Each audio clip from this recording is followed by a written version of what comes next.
What's up, party people? How are you doing? How are you doing? I hope you're having a good Tuesday. I'm thanking Sharon, my co-host, for sending people over here for his live. He had a very interesting live today. So just go ahead and go review it. If you haven't seen it, get the thumbs up over there for my boy Sharon. And I just want to appreciate every single last one of you that came through.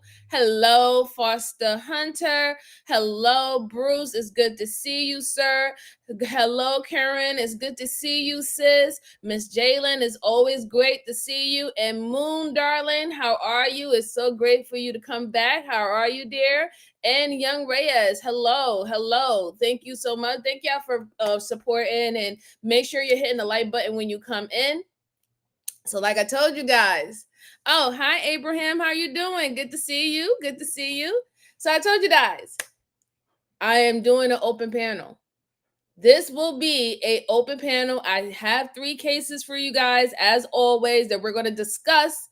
A few people is going to come on the panel at a time, and we can discuss together whatever case that you're actually interested in. I still want people to talk and be immersive in the chat amongst each other about what we're going over. But I am opening up the panel because it's a celebration, right? The channel hit over 30,000 subscribers. Shout out to you. Y'all helped a lot. I wouldn't be able to do this without you guys, so I truly appreciate it. So that's why I'm doing a special open panel live stream today, okay? So let's see. Jay Villa, what's going on? Hello. Oh my God. My nemesis. How you doing, Chihu? What's going on? And again, Abraham, good to see you. Good to see you. All right, so let me go ahead and put the link in. Like I said, I'm only allowing a few people to come at the same time, and then we're going to actually review the case from the beginning to the end together, okay? So let me get this link for you guys. Thank you, Joanne. How you doing, darling? I hope your Tuesday is going well, ma'am. I hope so. All right, where's the link thing? Let's see. Ah, there it is. Okay. Okay, and let me put the link. Okay, so the link is in the chat. If anyone would like to come up, you can go ahead and hit it, and then we can get this started. Chijo, stop saying that. That's not true. That is not true at all. I love all people, and I love foreigners as well. I just don't like nasty ones, right? But then I don't like nasty Americans either. So it is what it is. So, like, don't say stuff like that. That's not true. That's so not true at all. All right. So if you want to join, I put the link in the chat. Let me know if it works. If it doesn't work, I'll try to put the link again, but it should be able to work at this time. It should be able to work. And if you don't want to come up, I completely understand it too, right? If you just enjoy like talking in the chat, that's fine and dandy. Whatever floats your boat, I just put that in the chat just in case if anybody is interested. But until then, until someone starts knocking on my door, let's get to the first case. So the first case I have for you guys today is an interesting one, very interesting. It's a disturbing case, and I'm not sure if anybody knows this. This was like almost maybe a couple years ago. I've been very interested in cases that happened during COVID or even a little further before COVID. But this is the case of Cecilia Hadad, right? It was this person had dealt with a lot of horrible, cruel things that happened to them. This happened around in Sydney, Australia, and at first it looked like it was a regular kayak incident. You know, sometimes when people get on the water and Russian waters and stuff like that, you think that, you know, they just couldn't handle the waves or whatever. But it's turned out to be more than just a regular incident, okay? So we're going to review that. I think that this would be very interesting. So let's see. Oh, okay, nobody. All right, nobody still didn't come. All right, good to go. Let's go. Let's go. All right, let me go ahead and share my screen for you guys. And here we go. And Angelo Street, Woolwich, at the water. We found a body in the water. Okay, just stay on the phone with me. Getting the police on the way as we're talking, okay? Just stay on the phone. You don't know who this person is? No? My husband's still sick. I'm holding my gun so the body is floating out in the water. I think it's a young woman. A young woman? Yeah, maybe like 20. Yeah. The young girl. Yeah. I'm just still sick for the family. I've got teenage daughters. Christine Bird and her husband had just put their kayaks in for a quick Sunday morning paddle around the Sydney waterways when they came across a woman's body.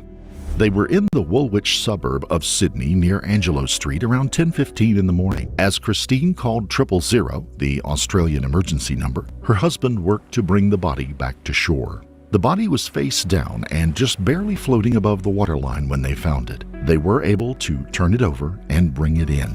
During the initial assessment of the body, police forensic officers would find gem weights had been stuffed into the pockets of the corpse's khaki cargo pants in an attempt to keep the body submerged. The person's death could be no accident, and work began immediately by local law enforcement to identify the body. Who was this young woman? Why had her body been dumped into the Lane Cove River? And of course, who had done it? The first question was the quickest to answer for Sydney investigators. Before we begin, we would like to send our deepest sympathies to the loved ones of Cecilia Hadad, who fell victim to the events in this case. Yeah, it's really not a good idea to touch the body.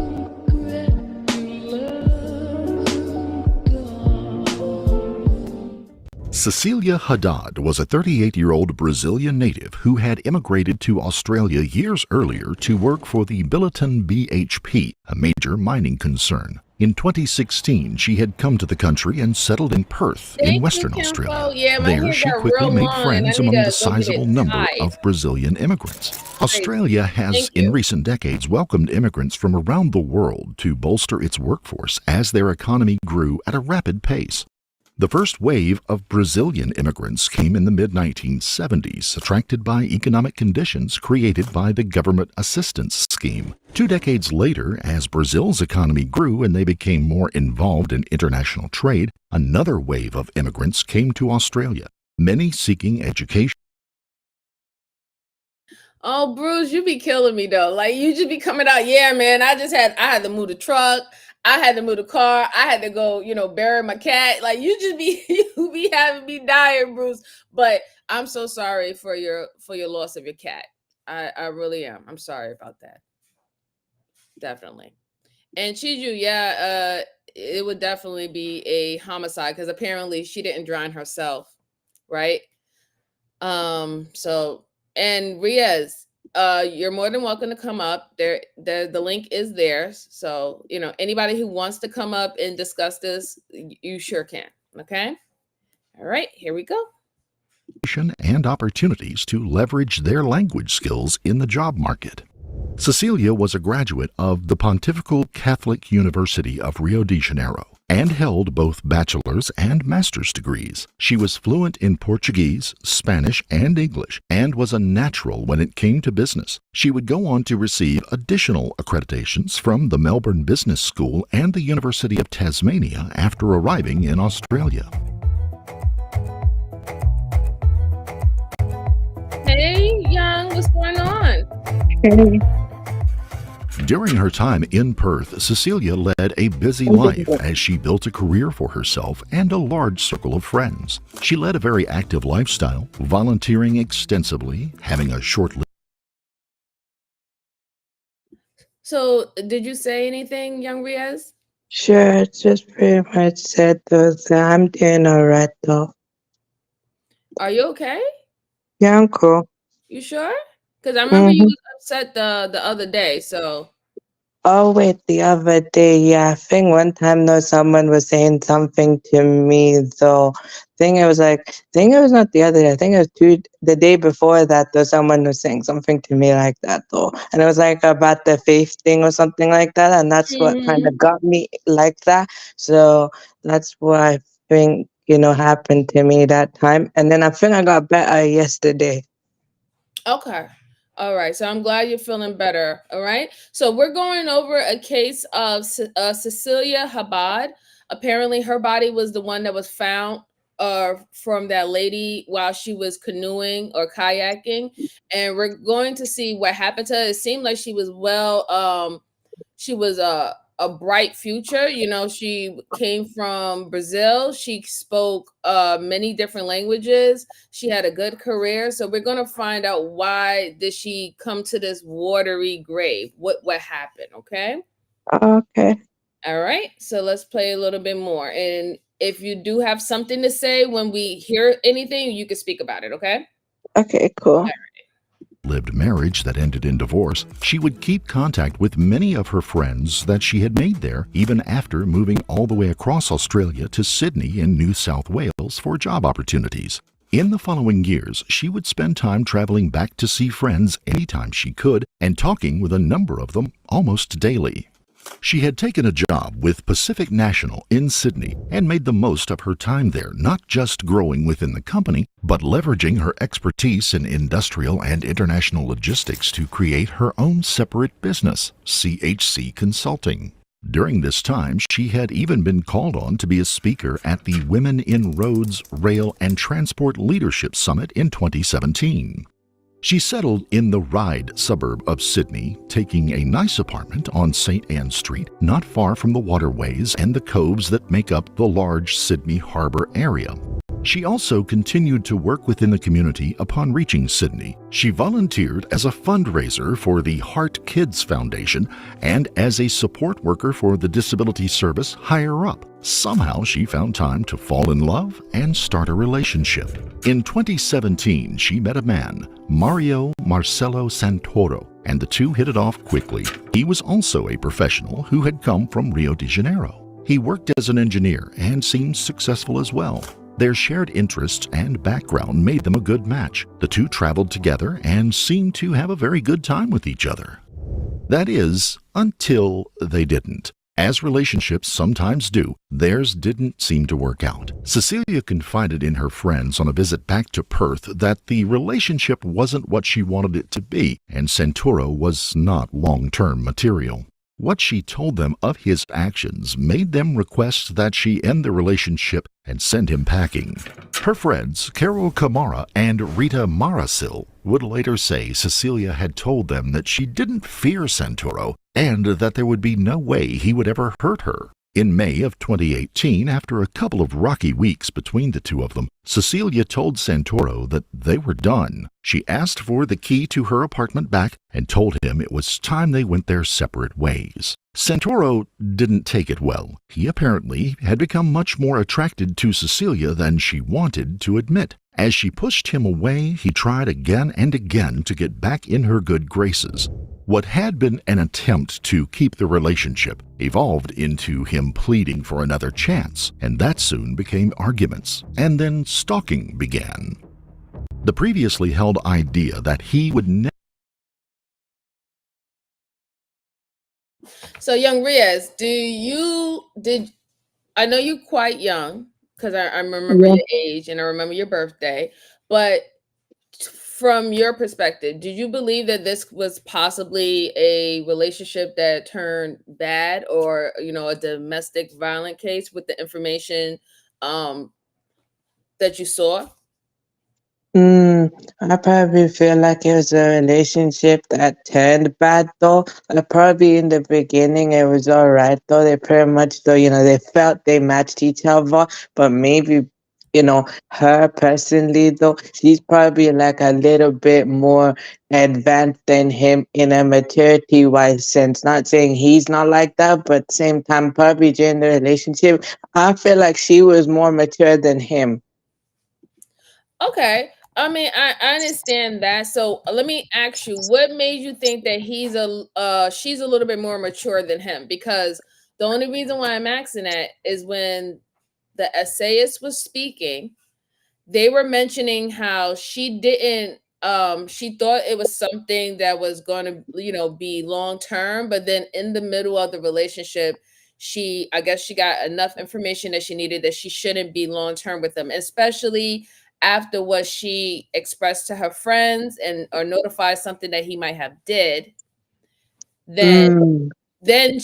then it was like, no, this is a red flag, and you need to try to separate. So I wouldn't necessarily say it's him not being mature, but I'll say him now stalking her and not accepting her boundaries, or her not wanting to be in a romantic relationship with him anymore. I would say that's very immature. What do you think?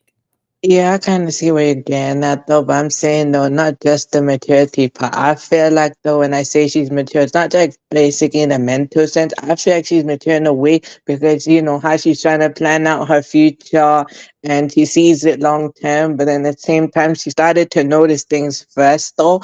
Like she started to notice small little signs though, and you know when she told her friends or her family though, they gave her advice though, and you know she started to put two and two together slowly, bit by bit, and she started to see what's wrong with him, and that's why she basically left him and did not want to be in a relationship anymore with him though, because she started to notice something with him though, the red flags basically. Yeah, yeah, I agree. I agree. All right, let's play a little bit more, okay? Okay. Never harm her began to fade, and Cecilia began spending nights at the homes of friends in Sydney or at hotels. Feeling that he was constantly spying on her, Cecilia began making stops at her home short and rarely turned on the lights so as not to alert him that she was home. He would know, though, and it was probable that for this period of time he spent more time in her apartment than she did. He could because he had made a key for himself. What he would later do in her apartment while she was gone is unknown, but he did slip up a time or two and left things out of place after having been there. Cecilia would find the changes and let her friends know. They urged her to go to the police, but she didn't. When she confronted Santoro about it, he let her know that he was done and he was going home, back to Rio de Janeiro. Perhaps he realized that he had gone far past the limits of sane behavior. Maybe he wanted to get away from the breakup that was torturing him. Maybe it was just another ploy for sympathy and attention. Either way, he asked Cecilia for one last favor. Would she take him to the airport on Sunday, May the 29th? He would be heading home and would be out of her hair for good. No problem, With that dear. in mind, she told Oh him that wow, she would do it. I was just Her gonna friends say would this later though, say that they basically. told her that she was wrong to volunteer in this case, but she had told them. So what I was you gonna say, Young Riaz? So I was gonna say basically though, like, you know, that's another red flag though that I started to notice though as well. Though it's not just stalking, it's also pretty much him going to her place and making keys out of that, and basically just literally going in her own place though and literally rearranging everything though. Few times he slipped up, and she probably started to notice that though, like literally. And also the way he said, okay, look, you know, even when she confronted him for the truth, though, he lied, though. And he pretty much said, though, he's going back home, no, he's going back home. And, you know, he's just saying that to emotionally guilt trip. That's just I'm starting to notice. There's mentee, though, he's kind of off, though. Yeah, I mean, okay, so I'm glad that you said that, Young Riaz. One big thing we could take out of it, that you making a copy of someone's home keys that you are no longer in a relationship with, we could tell that that's not normal behavior, right? Then you're Mm-hmm. in her apartment, you're doing all kinds of things. Who knows, right? You're leaving your footprint. You're like, your carbon footprint in her house still, right? You leaving little trinkets that she knows that you're moving things in her house to make her scared. So those type of actions are not normal actions. They're very dangerous actions. And then on top of that, now it's at to the point where he says that he's going back home, he's done with the relationship, but then he asks her, can she be his driver to take him to the airport? Now, honestly, I'm not understanding why would she agree to this, especially if she was that afraid of him and her friends told her to go to the police and let them know that, hey, someone is coming in your house and who you think it possibly is. Why would you try to, I guess, do that one last good old favor for someone that you're completely afraid of, right? So it goes against you expressing to your friends and everybody how afraid you are, but then you still trying to have this person have access to you. And I think that that's a big problem. And a lot of people need to stop doing that, right? Because we all do it. This is not men. This is not only just women. We all do it. We give people access and we continue allow people to get access to us when they should not, when they have burnt all the bridges, when they have done everything that they could to hurt you, whatever. And we still leave ourselves open for people to do it again. So that's upsetting. So let's see. Hey, Crazy, how you doing, bro? It's good to see you. How are you? Shout out to my bro Breezy. Shout out to him. Thank you so much for stopping by, bro. I truly appreciate you. All right, it said Uber, baby. Yeah, Uber, right? Exactly. She should have. And if you want to come up, Freezy, the link is dropped. The link is dropped. If you want to come up, this is an open panel live stream today. I'm allowing a few people to come up and discuss these cases that I have today with me. If you're more than welcome, bro, you're more than welcome. Anybody's welcome to come. If you don't feel comfortable, that is fine. I'd still appreciate you being here, okay, with us. All right, so let's go listen to a little bit more.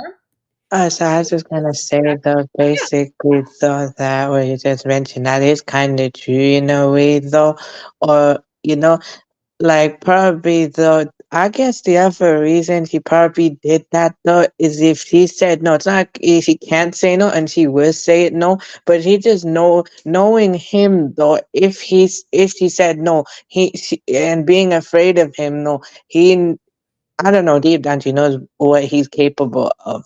And if he, like that, kind of like that.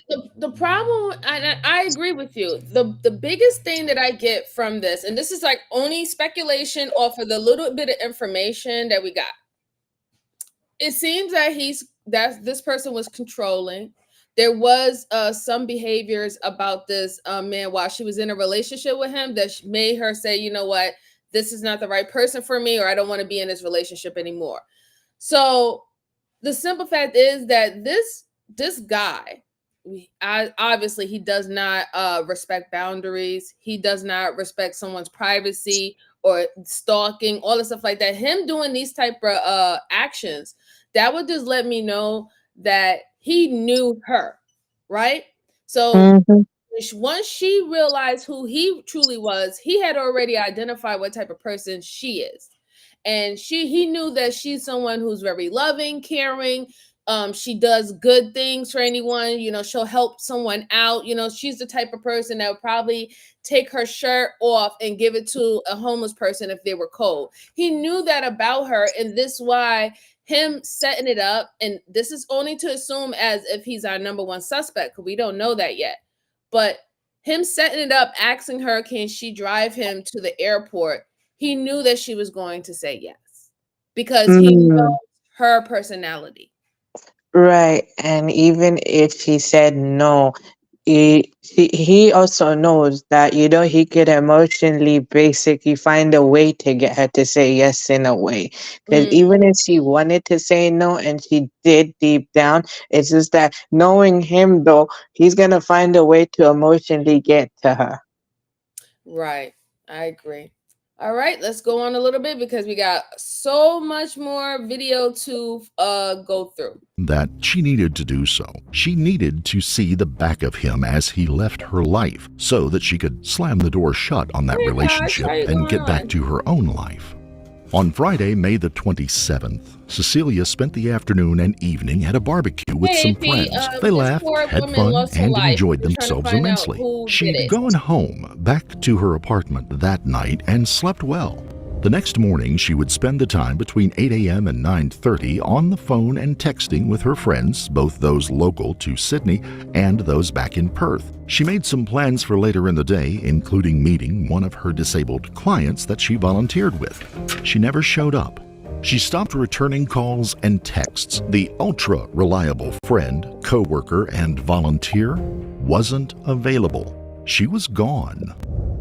Hi folks, we'd like to take a moment to thank our sponsor for this episode. Factor can put fresh, flavorful meals at your fingertips. We recently received one of their Chef Choice selections that her mother would receive a WhatsApp message from Cecilia that day saying that she was going to head off to the Blue Mountains for a little getaway and would get back in touch with her when she returned home. The text, as it turns out, was not sent by Cecilia, but instead by Santoro using.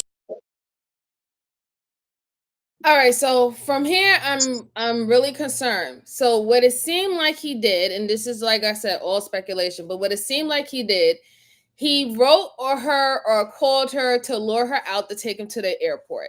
However, I don't think he took her to the airport. But if he left that message or put the message in there saying, "Hey, can you take me to the airport? I'm flying out. I'm going back home." That is to give him the alibi that he got on that plane, right? And who's to know if he went and got a ticket to say that he was going home but never went home and he committed the crime against her, because they said that this woman was a very active go-getter, help everybody out, and she had all set up all these plans that she was supposed to do the following day, and they didn't hear from her, right? And then now to get this random message, her mother to get this random message out of nowhere, talk about she's going to the Blue Hills and stuff like that. Like I said, people can tell when something's up. You know, a lot of people don't believe that the way how we text on our phones or the way how we phrase our sentences, it shows a lot about our identity, you know, and how what our character is. Like you could tell when you're actually reading something from someone that you know, because you know they talk like this. The way how they write is the way how they speak. And that raise red flags to the mom because that's something out of her daughter's character. You know what I'm saying? That completely out of her daughter's character to just randomly go off. Don't let nobody know what happened within a day. What do you think? Yeah, I kind of see what you mean, though. That makes sense, though. And I also felt like this, though, is that she's probably, I felt the only reason why I felt like I kind of get you based off what we're just saying. Yeah, that actually makes sense, though, because the way she types stuff, and it's not just her personality, she's an empath, though. I kind of get that from her. She's kind of an empathetic person, though. So basically, he knew that about her and used it to his advantage, though. That's why, or probably though deep down no, what he probably was thinking, he's probably lying though about wanting to go home or something like that. He just said that though to actually get, I don't know, based off what I'm getting from him though. He just said that though he going back home, but I don't think he's going back. He just basically said that though to get her attention or something like that though. I don't know, just based off what I'm getting from him right now. Yeah, I agree. I agree. But it does definitely seem like he set it all up from the beginning. So now if he does get caught and if he does become the number one suspect in reference to why she's unalive and it becomes a homicide situation case, then he already planned to have an alibi to say that it couldn't have been him, and that's what it shows. Like if they find out that he had any involvement, any kind of DNA on her that leads back to him, it's going to definitely be first degree at this point. Mm-hmm. Literally set everything up. You lured her out there by saying that you was going to go home and you needed a ride to the airport. You probably even went and bought an airport or booked some tickets online to say that you was leaving out at a certain time. You know, like it just seems like it was definitely premeditated for what he wanted to do. And then also having that extra information about the history of him overstepping her boundaries, making a copy so he can lay around in her apartment when she's not there, stalking, you name it. All right, but Mhm.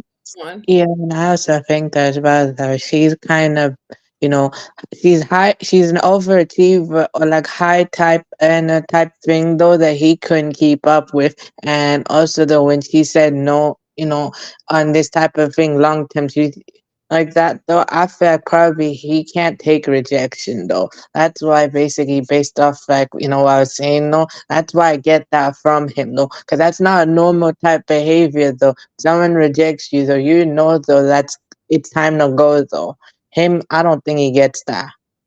Well, yeah, I agree. There's a lot of people that don't take rejection well, and they have different ways how they deal with rejection. Mhm. And we see this all the time. We see it in so many different new cases and topics, whether if it's topics in social media or even topics in the news where people don't take rejection well. They take it really hard, as in, them not being good enough or them lacking of some sort. And then there's some people who feel like they're entitled to be in someone's space, right? And they're entitled have someone's time or to do anything with this person. And a hard no is very hard for them. Can't take a no, right? We have those Mhm. people. So yeah, it's quite sad, and I'm sad that this woman lost her life, and she seemed like a very beautiful woman, and she had a great bright future for her. It seemed like she was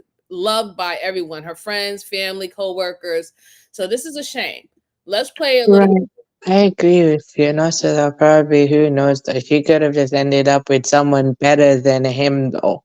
Because with her type of personality, like you just said, though, yeah, I kind of agree with you on that. I also feel like this, though. She could have probably ended up with someone better than him, though, at some point in the future, if she wanted to, though, you know? Yeah, I totally agree. All right, so let's play a little bit more. Using her phone, Cecilia was no longer alive by that time. My sweet Milu, my WhatsApp isn't good. I haven't come across Polka, a nickname for Mario Santoro. Milu was the name by which Cecilia called her mother. Polka was the name for Santoro, a word that in Portuguese means puddle. The next contact the outside world would have with Cecilia would be on that fateful Sunday morning when Christine Bird and her husband discovered her body floating in the Lane Cove River. Cecilia Hadad, de 38 anos, foi encontrada morta em um rio da região norte da cidade de Sydney, na Austrália. O local onde o corpo foi achado fica a apenas 6 quilômetros da casa da empresária. The body was recovered and a murder investigation began immediately, led by the New South Wales police detectives John Edwards and Hannah Baker. As a person well known in the community, identifying Cecilia's body did not take long. Investigators quickly checked with her friends and neighbors, trying to find any leads as to who may have killed her and why. Friends and family immediately pointed fingers at Mario Marcello Santoro, and they all gave details of the relationship as they understood it. One critical piece of information came just hours too late, though, as Cecilia's friends from Perth told investigators that Santoro was supposed to be heading back to Brazil that very day. As Cecilia's body was recovered, identified, and the loved ones were notified, Santoro calmly made his way through the airport in Sydney. He had checked in and boarded the plane and was out of the country and over the ocean before she had ever been found.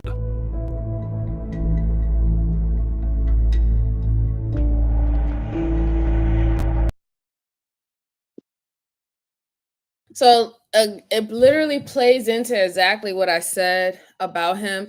He was going to go fly. Like, I knew he was eventually going to fly back home and get away from there, especially if he's trying to commit a crime. Like, why would he really stay here, right? And have to actually deal with the crime in this community or within that jurisdiction. So him flying Mhm. away, it would make sense. But the thing about it is, he left knowing that he could potentially be a suspect, and he made sure that he left before her body was even found by the lady calling 911. So now what they're showing right now, they're showing him going through the airport, and this is before her body been found. We don't even know how long her body was being submerged in water. It could have been for days, right? So that can also have been the reason why it startled the woman who called 911, because if you ever seen a decomposing body that was submerged in water, is not a pretty sight. It's a very nerve-wracking, scary sight to see how your body swells up with excess water and being attacked by things that's inside the water, all that stuff. So it's really bad. It's really bad. What do you think, young Riaz? I kind of agree with you on that. And also, the probably in some way, it kind of makes sense though for him being a suspect in a way, because he probably has a lot to basically, it's not just a lot to gain, but basically though, like in his mind though, if I can't have one, no one can though. So, I mean, also based off the, like, what we kind of heard about him though, he kind of gives that kind of, thing of, so he kind of had that type, he had the intentions, in his mind to do it, but he had the intentions though, for sure, in some way, because he kind of gives that type of energy off, like he kind of gives that off though, because we can kind of notice that slowly. Yeah, I agree. I totally agree. Let's go on.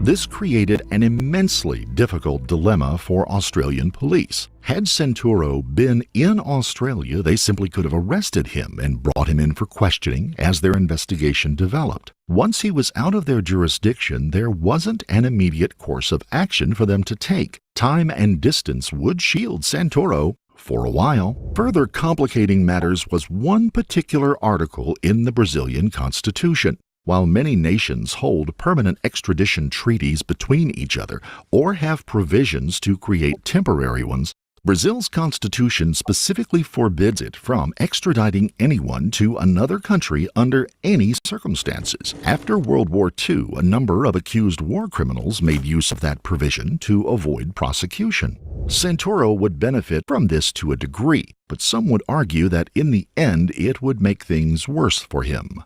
While Brazil won't extradite, they will arrest and prosecute accused criminals on behalf of another nation in these situations. But the case must be made in Brazilian courts. Australian police detectives. So what do you think about that newfound information? Like, I knew that there is treaties, and we see it all the time. We see it even amongst us in the States, right? Because I know you're not in the States, you're in the UK. But even Yeah. amongst us in the States, Riaz, we have state cops and county cops literally going back and forth, networking with each other, because there's certain things that you can only do in certain jurisdiction, and you have to actually get approval to come in and investigate and stuff like that, unless you're like something like a CIA or some form of that agent. They kind of have more ability to move around within jurisdiction, that type of coverage. So what do you think about the fact that Brazil don't have no connection of working with the law enforcement with Australia, and because he left, they're not going to take this lady's case really serious, right? Now, Mhm. and because, and also it didn't happen in Brazil. So, but now if they do decide to pick up the case, everything has to be done within the Brazil court system. So it's not like he's going to get picked up by the police in Brazil. They're going to hold him and then expedite him so he can be charged in Australia. They're not going to do that. So now Australia has they have the burden to whether or not how can I put it? They have the burden to whether or not allow the Brazilian and make to see if they're going to do due diligence on their behalf to charge this man or at least bring him into custody to question him and his involvement with this lady, or do they have to send agents of their own out there to go find him, search him, and hunt him, and then bring him back in that way? What do you think about that? I think I kind of agree with you on that, though. Yeah, I totally see where you're coming from in that. I guess, though, it's kind of like basically it's similar, though, like how you mentioned, though, for me being in UK, it's kind of similar, though, a little bit similar.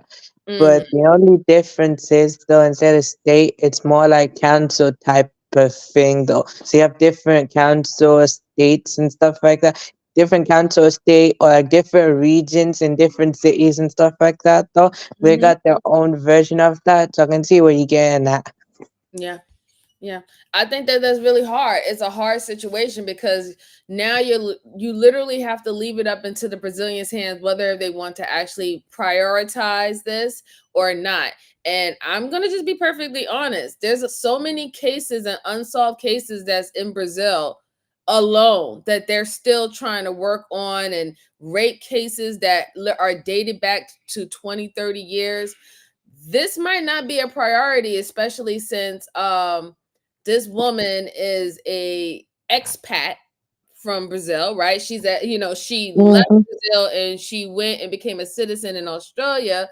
So, they might not be making her case as a priority or even trying to go out and spend any funding or extra resources that they have or don't have to find and capture this guy for the Yeah. Australian government. Wow, I can I see where really just you're see it as a getting hard at. time doing it. Yeah. Okay, so I was gonna say though, yeah, I totally get where you're coming from though as well, and it also has to probably depending on which area, which core or which area in Brazil they might do it though, because certain areas though, you never know what connections a person has to that type of thing when you kind of mentioned what you mentioned though. So basically, I can see what you mean though, because how the corrupt and stuff like that though, depending on which court system in Brazil they choose, or depend which region in Brazil they choose, or something like that though. Because you never know what a person's connection is though. That's kind of like how Pakistan is like that though as well. Because you never know though over there, people probably got connection there, or you don't know like in a So it's different something region or similar like area. it's something similar like that in Pakistan. Yeah, it can be, yes. Yeah, Mm, there is something similar. You never know. All I can say, yes, there it can corruption does happen there as well, though. okay. Let's go It on. does. No, But I, anyway, I agree. I think that that can happen anywhere in the world. I don't think that anybody is special and perfect. And some of the places that we do think they're special and perfect, they're just not on like social media or on the web or the internet. Like a lot of that stuff gets centered and stayed in house. So hmm yeah, I kind of see Edwards what you're and saying. Baker knew they had to put together an airtight evidence packet to provide to Brazilian authorities. They went straight to work on it and pieced together a very solid bundle of evidence and testimonies. One of the first clues to what had happened that they were able to track down was Cecilia's very distinctive car, a red Fiat 300. It stood out when people saw it in the area and neighborhoods, and the neighbors were able to remember seeing it at the apartment on Saturday morning, but not later in the evening. And after police had been informed of the WhatsApp message about heading to the Blue Mountains, it was just a short leap to check the nearby West Ryde railway station, and the car was quickly found in the station's commuter parking lot. Investigators were also able to get records for both Cecilia's and Santoro's cell phones. As one group went through her text and call records to look for clues and information, another group began mapping the pings from local cell towers on the phone, his phone specifically. They were able to quickly get the pattern of his movements on that fateful Saturday morning. Then they matched those pings with CCTV cameras and other surveillance systems in the area until they found video of Santoro, his movements, and where the car had gone. It began around 7:30 that Saturday morning with Santoro walking up to Cecilia's apartment. He creeps around the area for a bit. He is then spotted in a store buying some food and moving about the area. He returns to her apartment, goes in, and we have no further information except for the WhatsApp communications that were sent through her phone. Investigators surmised that during this time he strangled her and then used her finger to unlock the phone. He then created the mountain trip cover story and made preparations to dispose of her body. Next, the red Fiat comes into play again as Santoro uses it to take her body away from the scene of the crime. The cell phone pings and CCTV coverage shows that he drove around the entire area in the Woolwich. So I was gonna say basically, that's kind of suspicious as well. Him taking the car as well, though. When they found her car, though, kind of. Now, I can kind of see in a way why he did it, because not just the reason, like what we just said as well, though, but also they found her car somewhere, and him, like, basically, taking her car. That actually shows he's trying to hide something, though. And also her phone as well. No, yeah. I mean, obviously, he was trying to stage it up to the point that when he sent that text to her mother saying that she was going to the Blue Ridge and stuff like that, make it look like that she wasn't home, right? He did a lot of stuff, and obviously you could tell that all of this was premeditated. All of this Mm-hmm. was premeditated. He literally thought about it for a while, and now to make sense that probably that's another reason why he kept on lurking around her house and it was in her house, looking at her stuff, probably looking at her planner, looking what clothes would she wear to go hiking or something like that. I mean, he did know her. They have done adventurous stuff with each other before, right? So he knows Mm-hmm. that's somewhat a part of her personality to go to the outback or go camping or something like that, because he did it with her. So all of this was just like, a prop. Everything was the prop to set it up to make it seem like she went somewhere by herself, and he went on his merry way back to Brazil without a hitch. His biggest problem is the fact is that you reached out to this woman and you asked her specifically to take you to the airport, but the date that you left to get on the plane, I'm still trying to figure out, was the date that he left to get on the plane was the same day that he told her, hey, take me to the airport? Or was it like a day later or so? Because then that will also help the prosecutors too, that about him trying to set up an alibi in advance and he didn't leave out until the next following day. Mm-hmm. So Miss M. Mills said, I wonder how he got back from dropping her car off. I'm thinking of Uber or something. Like, seriously, I'm not even gonna lie. Joanne said, this is so wrong. This guy's had a lot of, yeah, absolutely. I totally agree. It's okay, Flower. It's all right. I'm still here. Don't worry about it, Flower. Don't worry about it. All right, let's go on. Yeah, but as I was gonna say as well, you're right, though. And also, not just the Uber thing, that's also kind of surprising, though, how he managed to actually get to the airport and not get detained as well, though. Because they would have noticed something was suspicious of him trying to literally get out as quick as possible, even though. Not necessarily, because as stated in the beginning, he left before the woman found her body in the water. So that happened days before her body was even found. So Wow. when we saw him going through the airport and all that stuff like that, that was the day that he left. I'm just trying to figure out, was it the same day that he sent the message to her asking her, can she drive him to the airport when he left? Because obviously the day that they found the lady's body, it had to be days after. Okay. That makes sense, though. Yeah. All right. So let's go on. suburb before finally stopping near the Lane Cove River.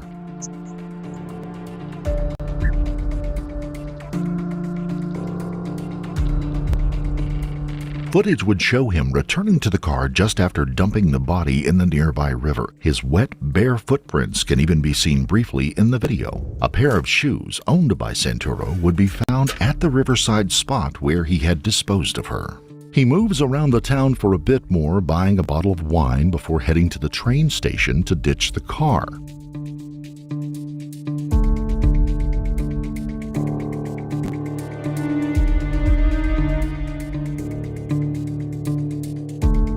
He then walks back to the place where he had been staying. Unbeknownst to Santoro, there was a CCTV camera that had been installed to watch over the courtyard of the home that he had been staying in. It captures him removing his clothes right down to the underwear and then throwing them into a washing machine before turning in for the night. The next morning, the same CCTV system catches him leaving home, suitcase in hand. He hires an Uber to take him to the airport, and his getaway is almost complete. The Uber ride would end up being a very important part of this case. Using the video and checking with the ride-sharing company, they were able to identify which driver had picked him up. The driver had a very clear recollection of the man and his very unusual request. Santoro, he said, had asked him to cross over the Gladesville Bridge on the way to the airport. The bridge, which crosses the Parramatta River, rises some 148 feet above the water below and features 6 lanes for traffic and tall safety fences on either side of its length. As they got to the bridge, Santoro asked him to take the most left-hand lane in the road. He did, and as the vehicle got near the peak of the bridge, Santoro rolled down his window and threw something out and over the safety fence. When asked what he thought had been thrown out, the driver said it was keys, and he remarked on how good of a throw he was to get them above the safety. So she said, how long did this happen? I think this happened around 2013, Joanne. Wow. Hey, Sophia, how you doing, darling? It's good to see you. Good to see you. My day is going well. How are you? How are you? So my plan, what I said, worked out, right? I said that he either had to leave that day when he unalived this woman, or he left the day after. And they just confirmed it. So he did all that. He ran around her car. He staged her car at the train station to make it leave that she went and up and left and went on that trip, right? Went to his home, took off all his clothes, put it in the washer, came out with his bags packed, and he was already heading back to the airport for this quote unquote alibi, because he knew wherever he dumped her body at in the river, they weren't going to find it for days.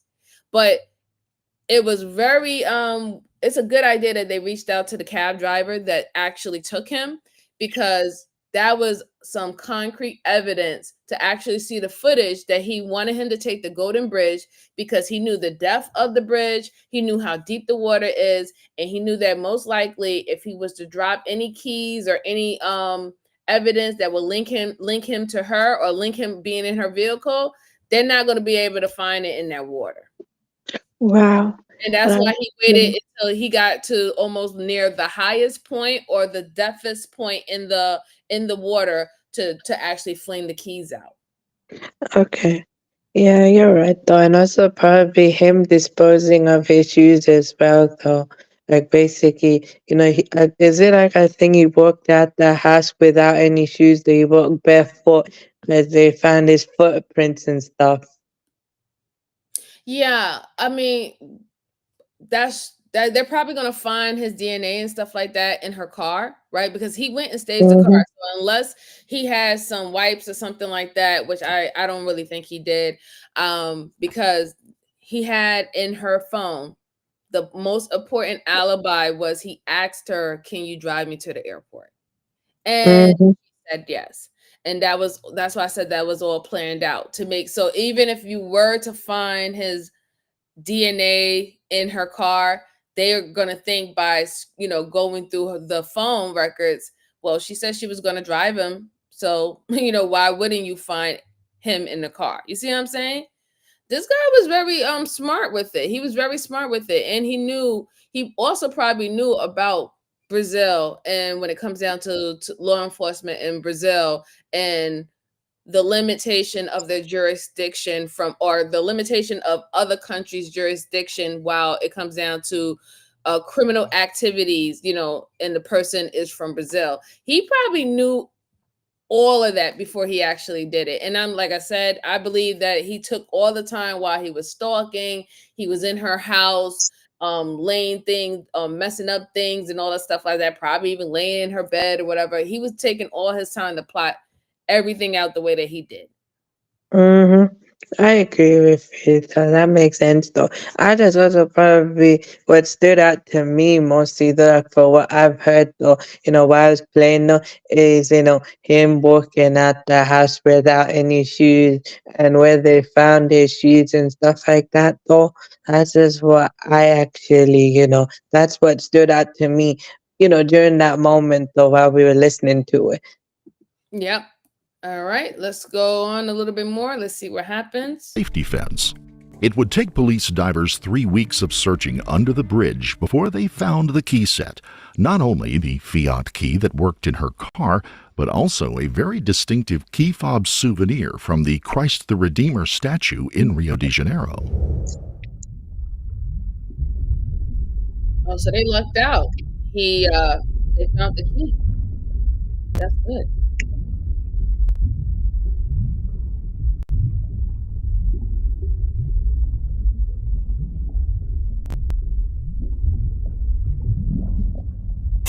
With the evidence collected, authorities in Rio were presented with a case being made by Detectives Edwards and Baker. On July 7, 2018, Santoro was arrested by local police and charged with femicide. 3 months after she was killed, Brazilian police arrested Marcelo Santoro and charged him with the murder of Cecilia Hadad. Take another 4 years before Santoro's trial was heard in June this year, remarkably over just 2 days. Santoro would be brought into court for pretrial motions. He pled innocent, and his attorneys settled into the long process of creating a defense for him. His attorneys argued first that Australian police had not at that time provided enough evidence to create a case for arresting the man, telling newscasters that the arrest itself was illegal. Cecilia Hadad was found floating in the Lane Cove River in April. This is the stack of evidence prosecutors hope will convict I know that has to be quite hard and disturbing for the family. He didn't go to trial right away. It took him 4 years, meaning he had 4 extra years. I don't even know if they kept them in jail, but because this is Brazil, I don't really know how their jail system is. But it took him 4 years for him to actually have a trial. That's a long time. You know what I'm saying? Especially if the family, their loved ones wants to see some form of justice.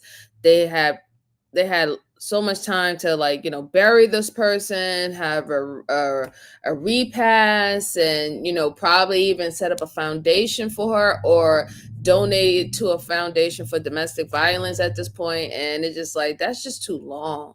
That's just too long for a trial. And then now this recent information where they're saying that the prosecutor, well, I was not say the prosecutors, but the defendant, the defense attorney that was supporting this horrible character right here, they try to say that the Australian police didn't have enough evidence at that time to actually point him out as a suspect.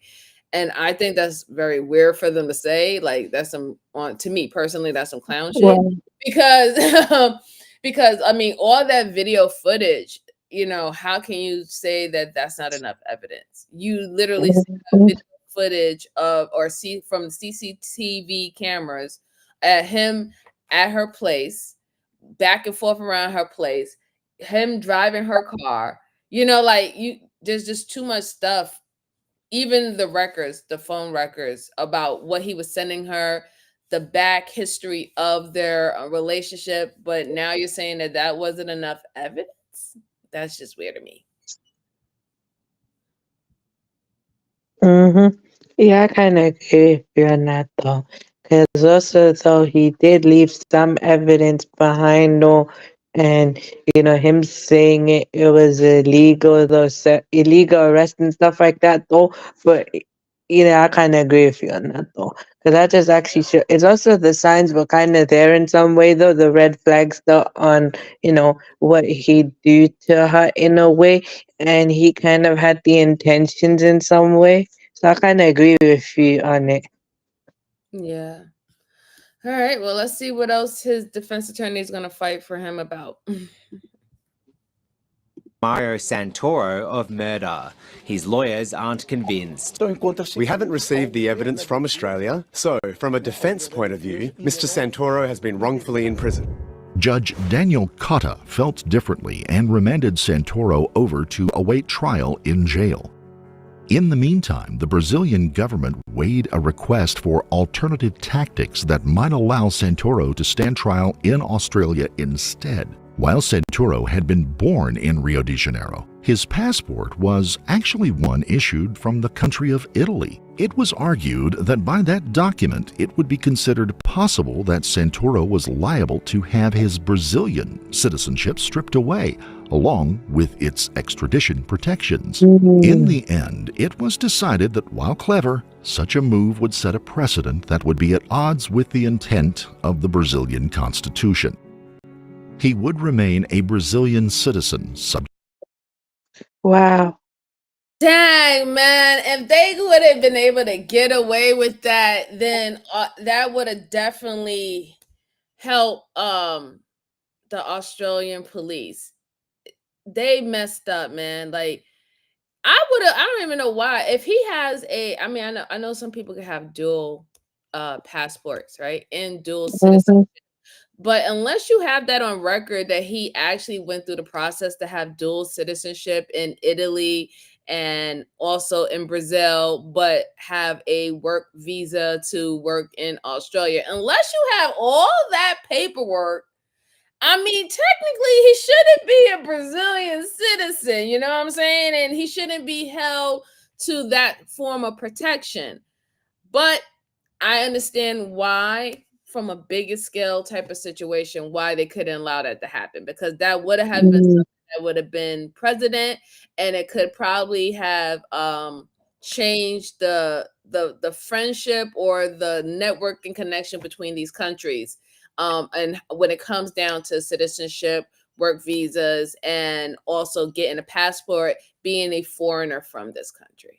So I understand why they didn't want to push. They didn't want to push the envelope, because I'm sure that they get more honey, they get more bees with honey than salt.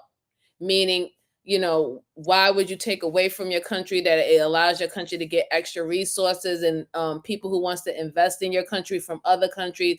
Why would you, why would you bite your hand that feeds you? You see what I'm saying? In that type of way. So you want to cut yourself off for other things that you're going to need later on in the future for this case, because all this case would have turned into is something how we have cases in America. We have, like, how we have the Board of Education, cases, like these very profound presidential cases that happen in our court system that literally changed the way how we write laws today. That would have happened in Brazil, and I don't think that they wanted that to happen. So that's why they didn't take that route. What do you think? Wow, I kind of agree with you on that. Or probably yeah, that makes sense though. He could probably be Brazilian with Italian descent though, probably though, because he could have been probably be born there, or like both his parents is like from there, but his family's Italian by descent. Though maybe, I don't know though. So you have a point though. Right. And even that, like, he could have, like you said, he could have been born there, right? His one of his parents could have been an actual, native Italian, and he might even have been able to have dual citizenship. Like he could have went to school there. Like, we don't know. But all I know is that if they was able to actually pull that from him saying, well, listen, technically you don't have a Brazilian passport, you have an Italian passport. So at this time, you know, the Australia could do whatever the hell they want to do with you, or, you know, take that up with the Italians. That would have, you know, removed that extra protection that he's getting from being from his home country, right? Because Right, I there is agree a with protection you. that they're giving him because he is someone that is from their home country. Right, or he could probably be, you know, maybe both his parents is native to Brazil, and he himself probably is. It's just that maybe his family or something like that, though. His grandparents, you never know, though. Probably his family history or something has roots in Italy, but they themselves moved to the Italian. His family could probably have Italian roots, though. They just probably the Italians just moved over there and they just settled in and became a native part of it, though. So maybe that's why they did what they did, probably, though. Yeah, I agree. I guess All it's right. just a possibility. Yeah, it's a possibility. Let's go on. Subject to its laws and protections, and would be tried in its courts. The decision probably made life much harder on Santoro, though, as he was sent for holding at the Benfica prison in Rio de Janeiro. A notoriously overcrowded prison, Benfica was the site of a 2004 prison riot that left some 30 inmates dead. As prisons in Brazil go, it had long been considered a hellhole. Santoro would spend almost 4 years in that prison before his case finally came to trial. The duo of Australian detectives were told that once the case came before a judge, trials moved quickly and they could expect a judgment to be made within 1 or 2 days after the testimony began. On the first attempt to start the trial, though, Santoro threw a monkey wrench into the proceedings by announcing that he had just fired his defense team. Shuffled in by armed guards to the front of Rio's federal court. It's been years since Australia has seen accused killer Marcelo Santoro, and today, dressed in casual clothes, he delivered a serious blow. Additional time would be needed to allow him to get a new defense team together. He was sent back to Benfica prison. Something must have happened there, and Santoro had a massive change of heart. He would speak with both his priest and some of the guards there, intimating that he might confess to the crime.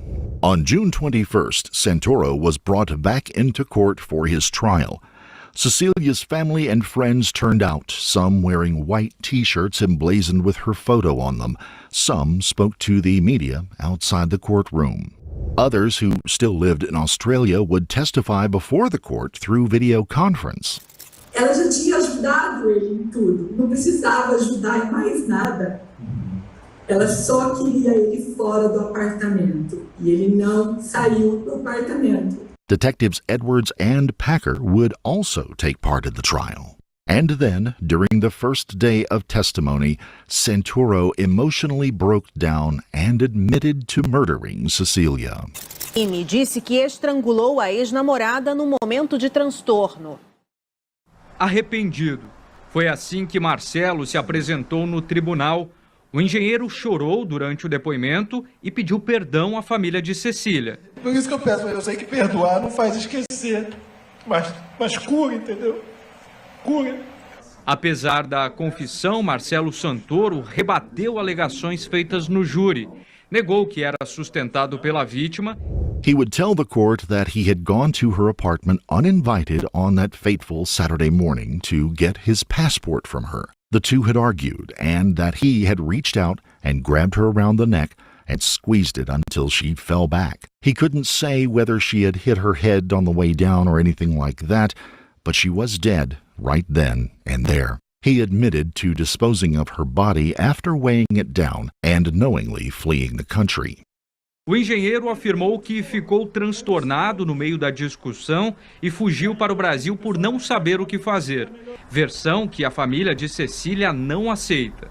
Ficamos assim muito emocionados e chocados de ver a disfarçatez dele e a frieza que ele tem chorar ali, e no instante seguinte ele parou de chorar. Deu pra ver que foi tudo falsidade dele, todo aquele choro, fingindo se arrepender do que fez. A sentença será decidida por um júri popular e o resultado deve sair ainda hoje por volta das 10 da noite. The trial was quickly put to the jury for a decision, and while they deliberated, her brother spoke to reporters, expressing the sadness their family had been left with.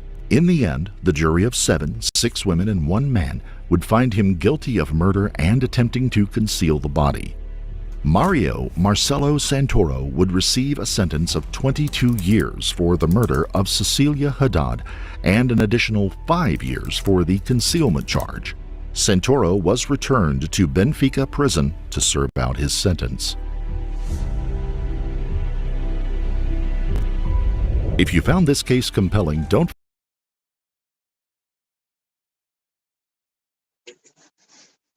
So what do you think about that case? Me personally, I don't think 27 years is good enough. I mean, it is something, right? But 27 years is not good enough for me. I think that he should have been expedited back to Australia, truthfully, in my honest opinion. And I do agree with the brother of the victim. Like, all that is fake. You're not sorry for what you did. You literally try to flee. You literally, after doing what you did, you try to flee and you try to live your best life in Brazil like nothing ever happened. And you talking about you apologize and you're regretful, and it was just a argument that, a heated argument, it got carried away. But then if that was the case, then if it was an argument and you didn't mean to do what you did, then why didn't you call the police? Why didn't you call the ambulance? Why didn't you try to give her CPR? Try to resurrect her, anything? Nothing. You didn't do that. What you did was you literally plotted how you was going to hide her body. You threw her body away. You plotted her car. You took off your clothes. You threw her keys away. Like, you did all these steps to hide what you did. So I would never believe that it was an accident at this point. Yeah, I kind of agree with you. So pretty much him becoming emotional. He kind of upset though that he got caught. So when you're saying like you're faking that, yeah, I kind of see where you're getting at with it. He's just, he's just upset he got caught and stuff like that. So yeah, I get where you're getting at with it. Yeah. Because And I I think also that agree though, it's not an accident. Because to me though, it's not just the red flags. He also literally had the intentions though. His intent was to do that though, because he gives that off though. Because look, if he truly loved and respected her, he would have left her alone. But he's not like that though. That's what I get from him. So I agree with you. No, I get it. No, I totally agree. That story is really sad. It's really sad because it seemed like he was given a little bit too much, almost too many passes where he could have gotten out of it. And I think that's where it's kind of disturbing for me. If the Brazilians didn't want to do their job, unless they didn't want to take this serious and actually take on the SIL case that the Australians gave them, she would have not gotten justice, and he would have lived his best life in Brazil, being someone who unalive women. He participate in femicide of women, right? Wow. And then it's just too many situations. And even with the whole, like, him saying that he apologized and regret, I truly believe he tried to do that so he can get a lower time, because he was trying to use it was in a heat of a moment. It was a fit of rage. That took over me, right?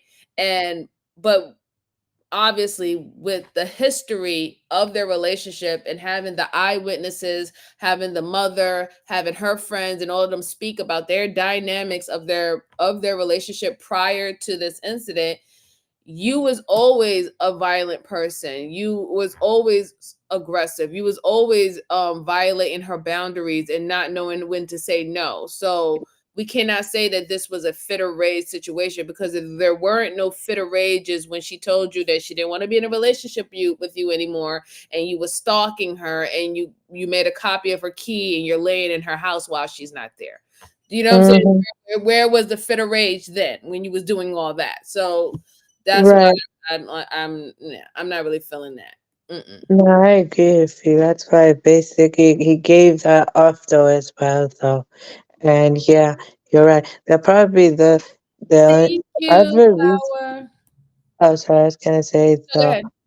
So I was gonna say that basically probably Brazil did something though after finding out his family history though, because who knows though, him and his parent or something like that could be native to Brazil though, but their family history, their ancestry could be linked back to the Italians though. So when they found out his family history, maybe and how he has the passport as well. Not just the passport. I feel like they found out his family history. That's why they did what they had to do. Right. I get it. I get it. But thank you so much for coming up here and kicking it with me, young Reyes. I truly appreciate it. You're welcome. All right. So the next case that I have is a recent one from one of my favorite channels that I like to review their stuff. And it happened they put this video out a couple of days. So it's a CCTV captures missing wife's last moments.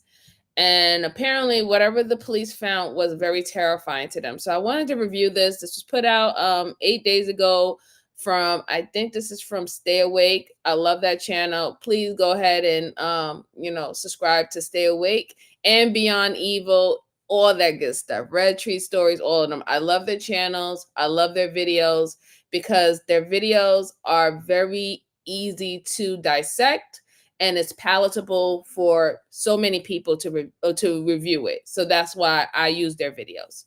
All right, here we go. Okay, Miss Jalen, thank you so much. She said she got 8 more minutes. Okay, here we go. She was a promising young woman, a hard-working student, and suddenly she went missing. What happened to Jasmine Cigarroa? Jasmine's friends and family feared the worst, and the Denver Police Department seemed to agree, as their investigation led them to suspect something terrible had happened to her.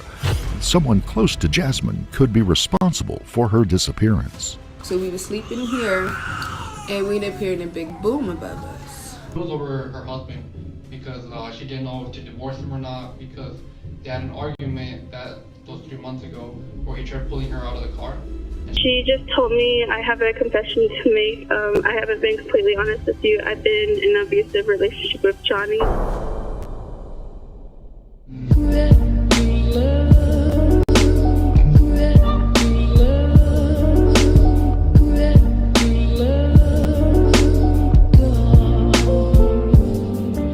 Before we begin, let us express our deepest sympathies to the family and friends of Jasmine Cigarroa and all those others affected by this case. It wasn't like Jasmine Cigarroa to miss an appointment, especially when that appointment was to meet up with friends. But on Tuesday, March the 9th, 2021, that is exactly what happened. Jasmine's friend called to confirm their arrangements, but got no answer. In fact, she couldn't get through to Jasmine all day. So she went to her home to try to find out if she was okay. Nobody answered the door, and there was no sign of Jasmine anywhere. As it turns out, it wasn't just Jasmine's friend who had noticed her absence. The following day, on March the 10th, Jasmine's husband, Jonathan Nuno Mijangos, called 911 to report his wife missing from their home at the 7500 block of East 28th Avenue. Officers were sent to file a missing persons report. My wife was in the morning. Okay. Before I went to work. Yesterday? Yesterday. Okay. She had texted me, said she was going to go out with a friend. Okay. She never mentioned where she was going or anything. Okay. I came home. How did she go out? I saw something about her car's here. Her car is here, so I don't know if her friend came and picked her up. She didn't tell you? No. Wow. No. So she usually tells me, but Does she left her phone here? Okay, what's your name, man? My name is Jonathan. Do you have any place that she could be that we could try? We have a friend in Colorado Springs. And you've tried them? They haven't heard anything? No, I haven't heard anything. Has she done this before? She has gone out before, but she usually comes back. Really? Yeah. But she's gone out, just not told you? She's gone out and told me and just comes back, or if she doesn't tell me, she forgets and she comes home. Oh, really? Yeah. Okay, and this is since yesterday morning? Yesterday morning. Okay. So I saw her yesterday morning, and when I came home, she wasn't here anymore. But it's not like her to be gone this long, right? No. What's her name? Jasmine. Has she wanted to hurt herself at all before, or? In the past, yeah, she's had tendencies, so that was like before before we got married. And I don't mean to be negative. I'm just thinking, have we tried hospitals at all, or? I have not tried any hospitals. Okay. I You work for Centura. Yeah.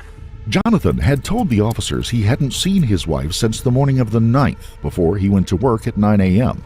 Around 10 a.m., Jasmine sent Jonathan a text message telling him she was meeting up with friends that evening, but as we know, she never made it to that meetup. What could have led to Jonathan being the last person to see Jasmine alive? Officers decided to speak to the couple's neighbors to see if they had any information on her whereabouts. Although they didn't know where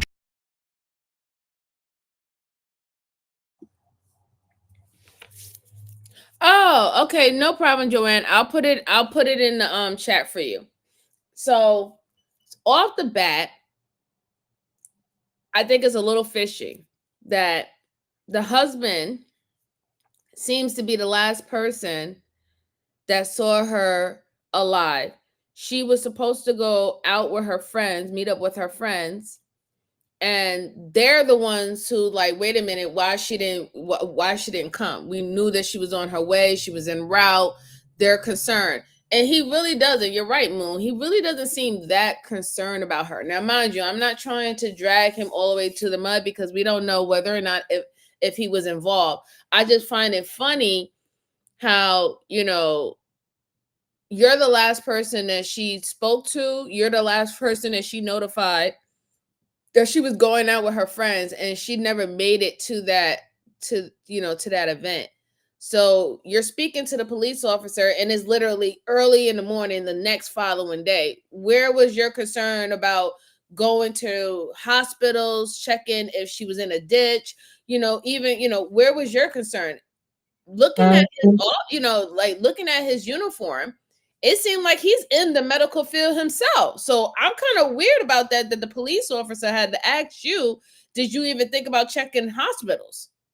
Wow. I see what you mean, though, and also him being the last person, no, that's kind of suspicious, though. So yeah, I kind of agree with you. Like him being the last person, I feel suspicious, though.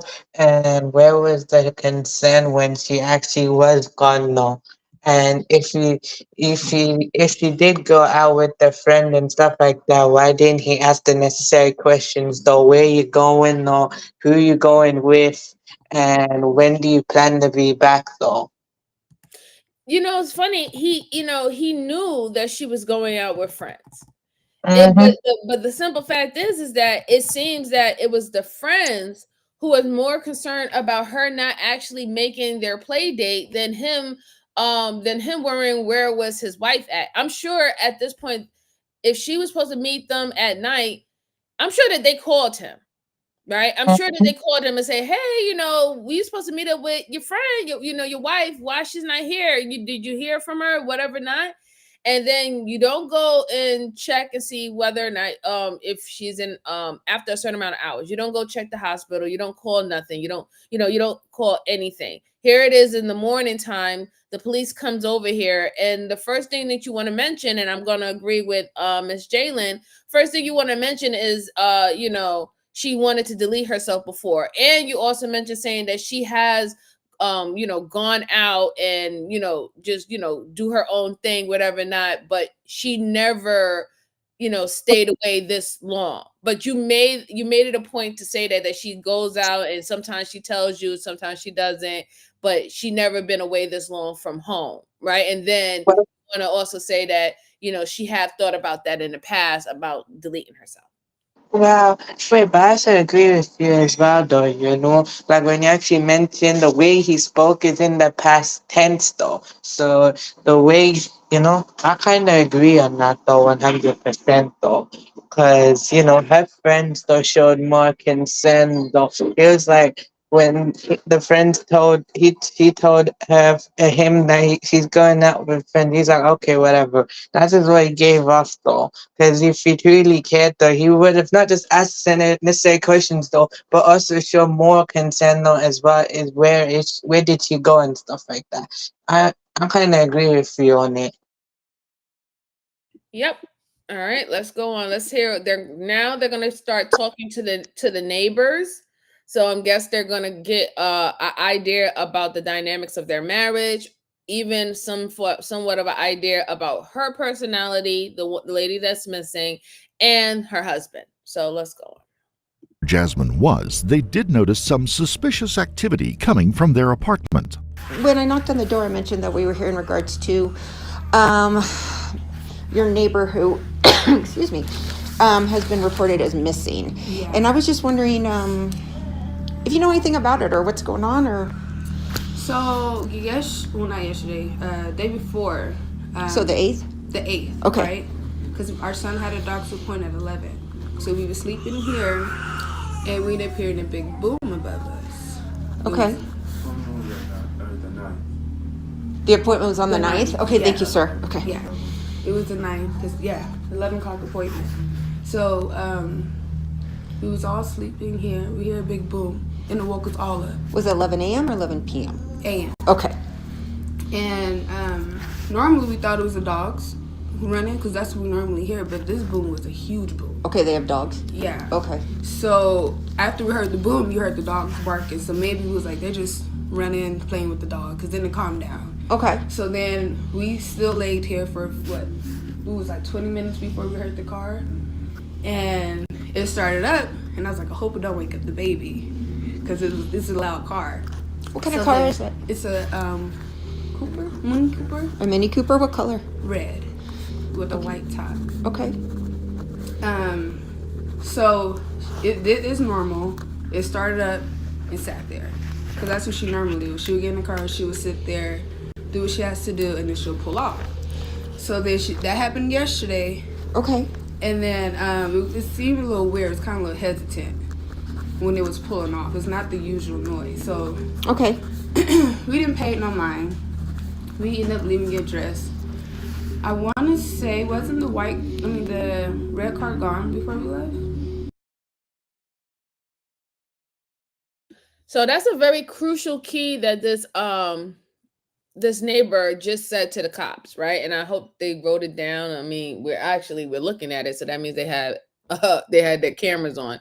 But it was very important what she just said. She said that, she knows that they have a vehicle. It's a Mini Cooper. She knows how that car is actually naturally noisy, and it usually,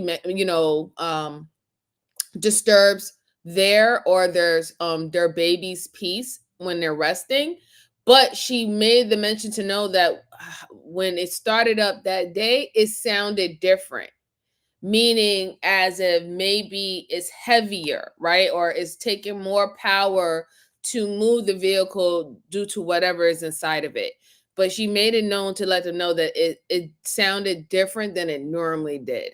So that's very, very important, because that can lead to whether or not if the body is possibly in the car, or to really look for this car, you know what I'm saying? And whatever evidence that's in it. Hey, Jen, how you doing? Good to see you, sweetheart. Good to see you. All right, let's go on.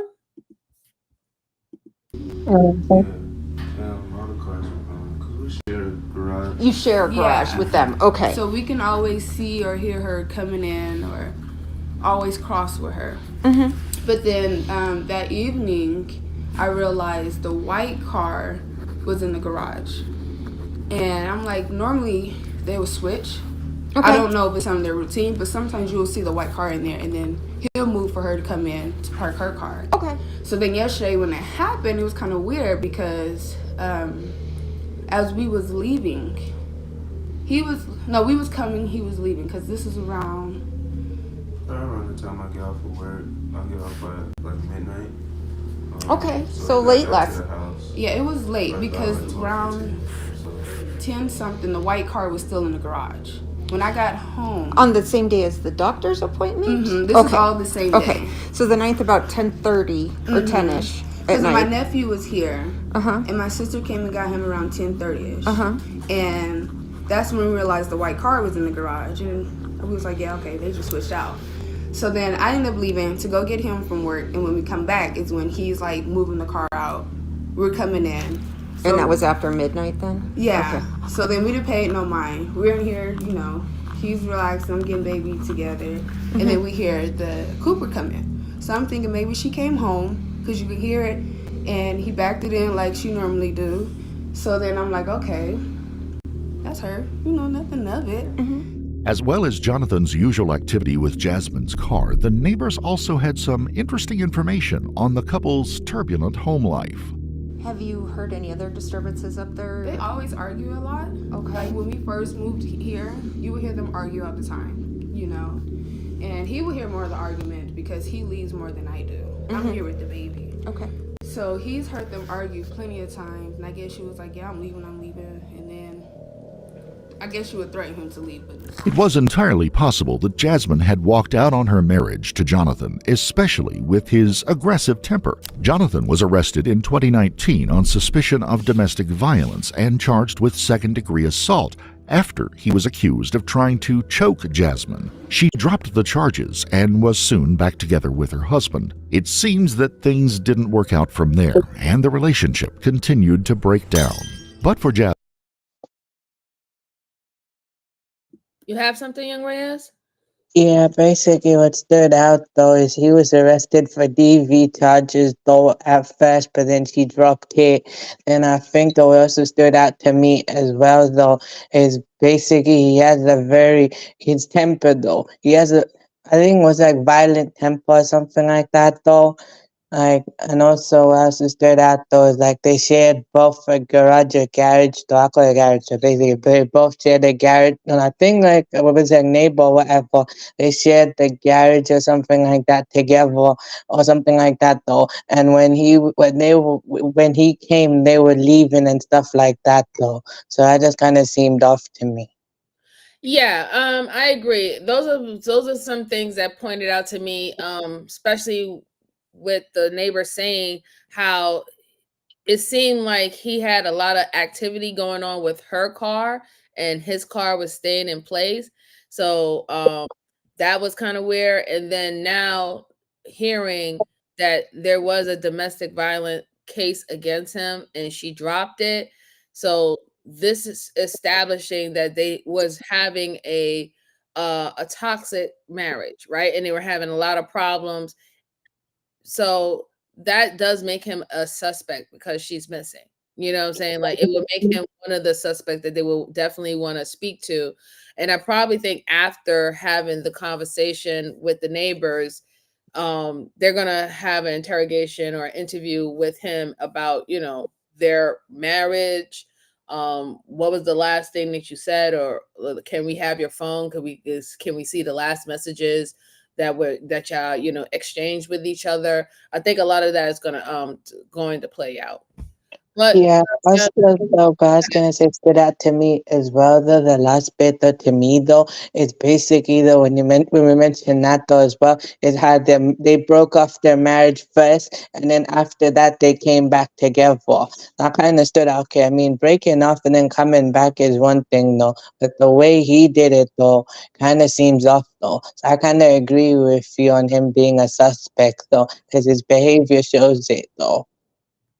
yeah, and like we always state on this channel that normally in missing person, they like to contact their immediate family, let them know, especially if the immediate family is not the initial people that made the call saying that there's a missing person. And then on top of that, when we look at homicide cases, they tend to always go to the immediate family first for questioning in reference to this person. But let's Okay. Jasmine to walk out and disappear without telling a single friend or family member was behavior out of character for the young woman, and it left a lot of people worried, including the Denver Police Department. To solve the mystery and to try to find Jasmine alive, officers would question her closest friends and family in hopes that someone might have vital information on her whereabouts. Those family and friends revealed a marriage in crisis and a relationship on the verge of breaking down completely. Jasmine had confided in one of her friends and described to her just how bad the relationship had been over the years. So when she did confide in you, what did she tell you about what was happening? She just told me I have a confession to make. I haven't been completely honest with you. I've been in an abusive relationship with Johnny, and I've gone to the hospital a few times because of it. And she has tried leaving, and he apparently has tried leaving too, but they always come back together. Okay. But she said she went to the hospital a couple times. That's what she told me. I honestly didn't. She told me about it, but I didn't know the extent of it. Gotcha. So she didn't say like how she was physically hurt or anything like that. She just a general response like he would hit me, but no other explanations if it was with fists or anything else. Okay. What was your impression of Jonathan when you were around him? What kind of person was he? Was he quiet? Was he outgoing? Something else? Hanging out with him with Jasmine, he seemed more outgoing than Jasmine. He would ask me how work was, and then he shared with me that he wanted to become a physician's assistant at one point. So I honestly thought the relationship was taking a turn and that he was changing and wanted to get his life around. So I just believed in that. I did not expect for. Jasmine and her friend had spoken on March the 6th. The very next day, And we have a new person who has joined the panel. Hola, mi amor, ¿cómo está? Hola, mi amor, ¿cómo está? Hi, How you yes, how doing? are you? Hi, I'm chat. a Yeah, so let me just a little heads up. I'll be muting a lot because everybody's coming in and out. Little fur baby, he gets a little Yeah, I know. so That's and my little plus, princess. yeah, this is his me time too. So Exactly. What do you have on this case? the thing because the thing is, she didn't tell everybody till the last minute she had issues with him, right? She waited like what, days before? Well, in a way, I think that they knew the dynamics of their marriage, like the friends and everybody, but when they got back together, she probably didn't tell them that the things were happening again or they were getting worse. That is what I'm assuming. But just off of what her friend was just telling the police officer, that she had a idea that they did have problems and that she wanted to, leave them, and probably the domestic violence situation that happened a couple years back. But she thought that everything was turning around because he wanted to, improve on his career, become a physician assistant and stuff like that. So that's why she didn't expect any of this or her to go missing. So even with her in her mind, it seems that she kind of is pinpointing that maybe the husband was involved. Well, I said probably see, probably when it goes back to him and his temper and stuff like that, though. And basically, when they conversate with the friend and stuff like that, when he's with her and stuff like that, and when the friend asks a question to her, he's the one to answer it, though. And he gives off the vibe, though, of someone who's very controlling, though.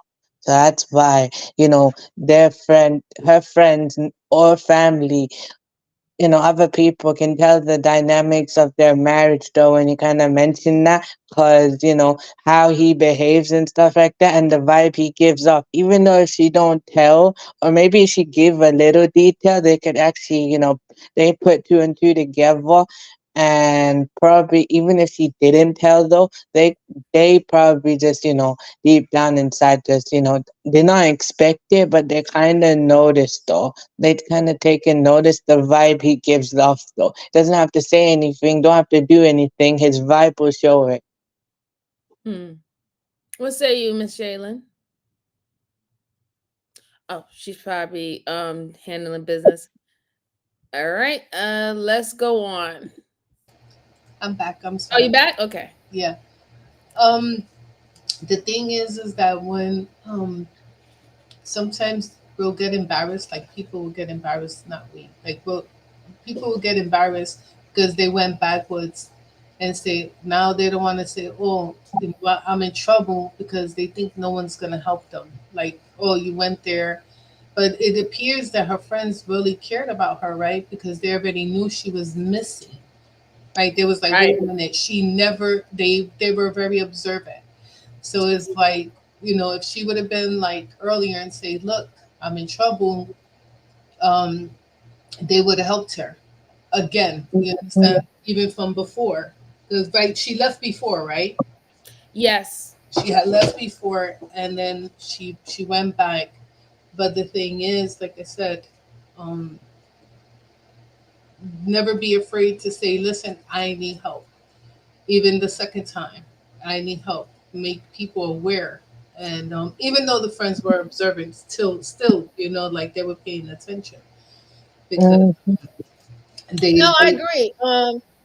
It goes back to what you were just saying earlier, Miss Jalen. It's that embarrassing moment, right? And it's ego, right? It's the biggest thing about it is ego involved.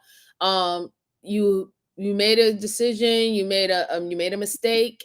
You go back, you backtrack, and then now the same situation happens over again. You do have some people who be like, listen, if you go back and you do it again, I'm not gonna help you. You're gonna have to figure it out, right?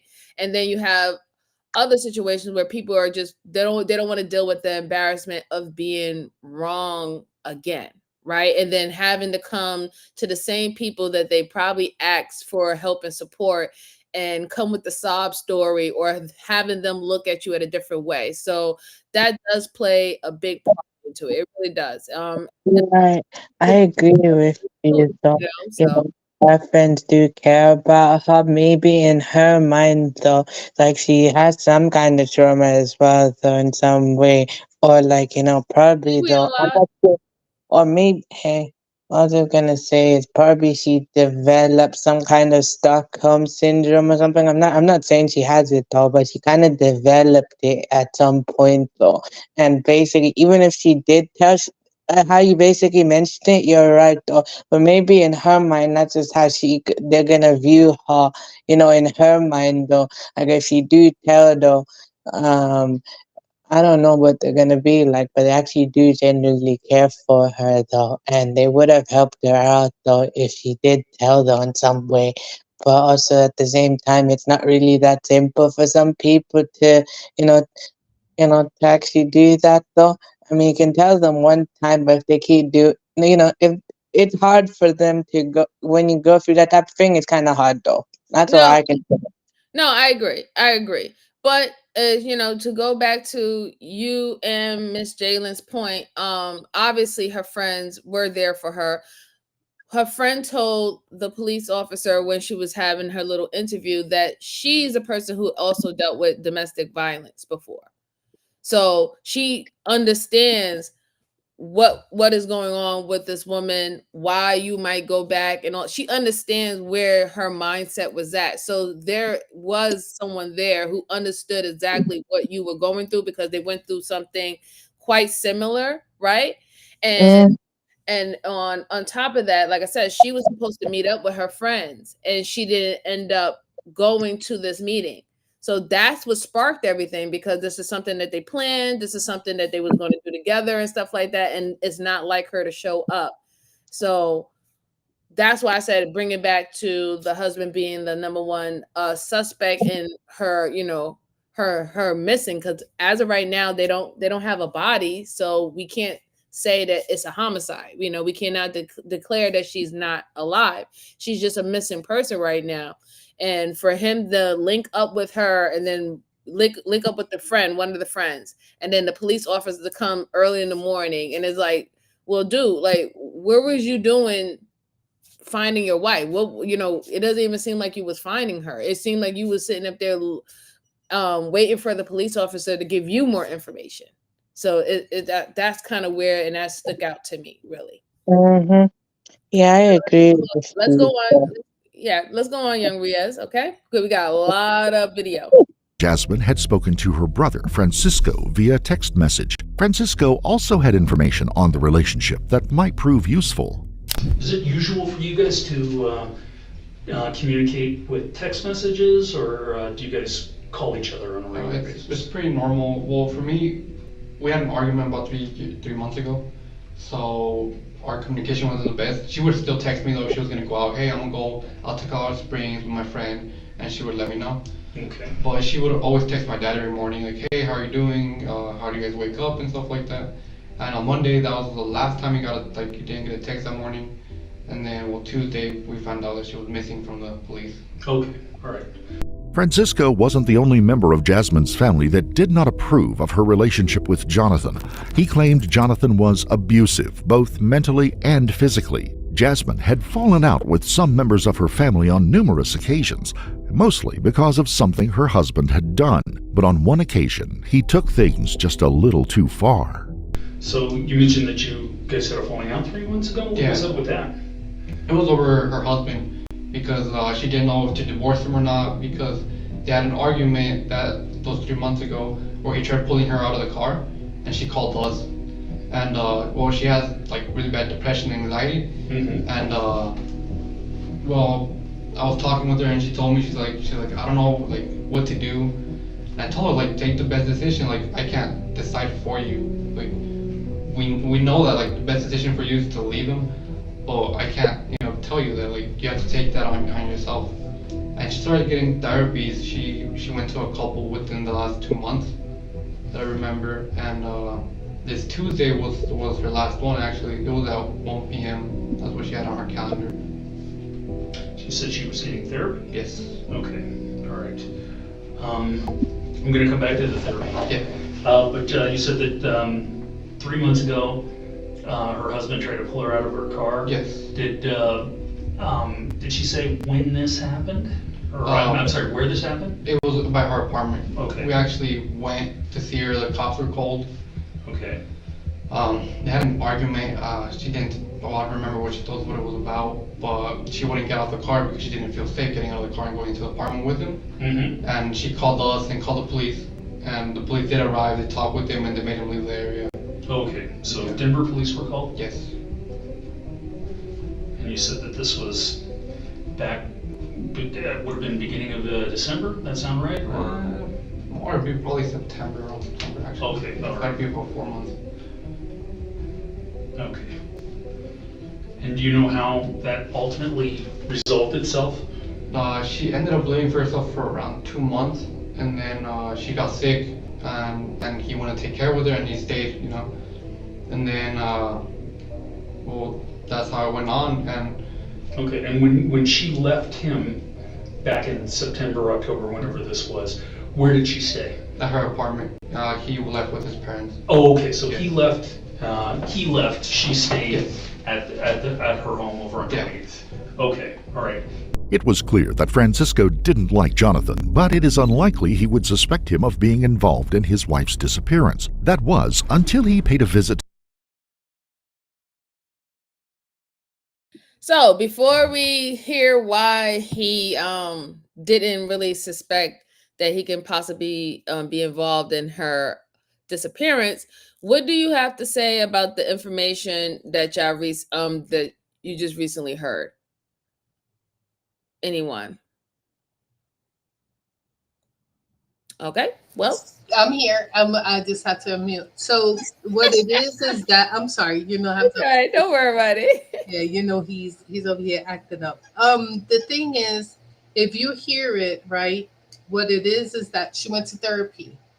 So 10 to 1, she was gonna leave him again. Also, that's what it boils down to, because once you go to therapy, they start telling you the correct things, how to live. You start learning, the verbal abuse, the mental abuse, the verbal abuse is the same thing as a man putting hands on you, right? So she's gonna wake up to that. So, and who knows what else was going on? What was it? 3 months therapy? Or he said 2 months. 2 months. 2 months. So what it is that now she's because now remember, the family is saying we can't tell you what to do. You have to make a decision. But the most important thing that I've learned with women, abused women, is that you can't tell them leave him. Don't talk bad about their partners. because they have to make that decision on their own. The family was correct. Don't meddle. I mean, I know it's dangerous, but the the person that's in the situation has to feel safe. They have to find a safe place to go to. 'Cause remember, they think about, oh my God, where I'm gonna live. If they don't have a job, if they don't have, how I'm gonna take care of my children. A lot of things come into play. In their case, they only had a doggy, right? Mm-hmm. But still, at the end of the day, those are hard decisions when you're going through mental abuse, mental trauma, physical abuse. No, absolutely. I totally agree. And I think that the family did the right thing, right? They were there to support her when she needed the support, right? When he did what he did and they had to come through and regulate and separate them, they were there. But however, they knew that they cannot force her to not be with him, because if you force the issue, she's going to run right back into his arm quickly, right? So they wanted her to just make the decision herself. And like you said, going to go speak to someone about how you're feeling, actually having sessions and understanding where you want to take your life, your future trajectory, and whether or not if he has a spot in it.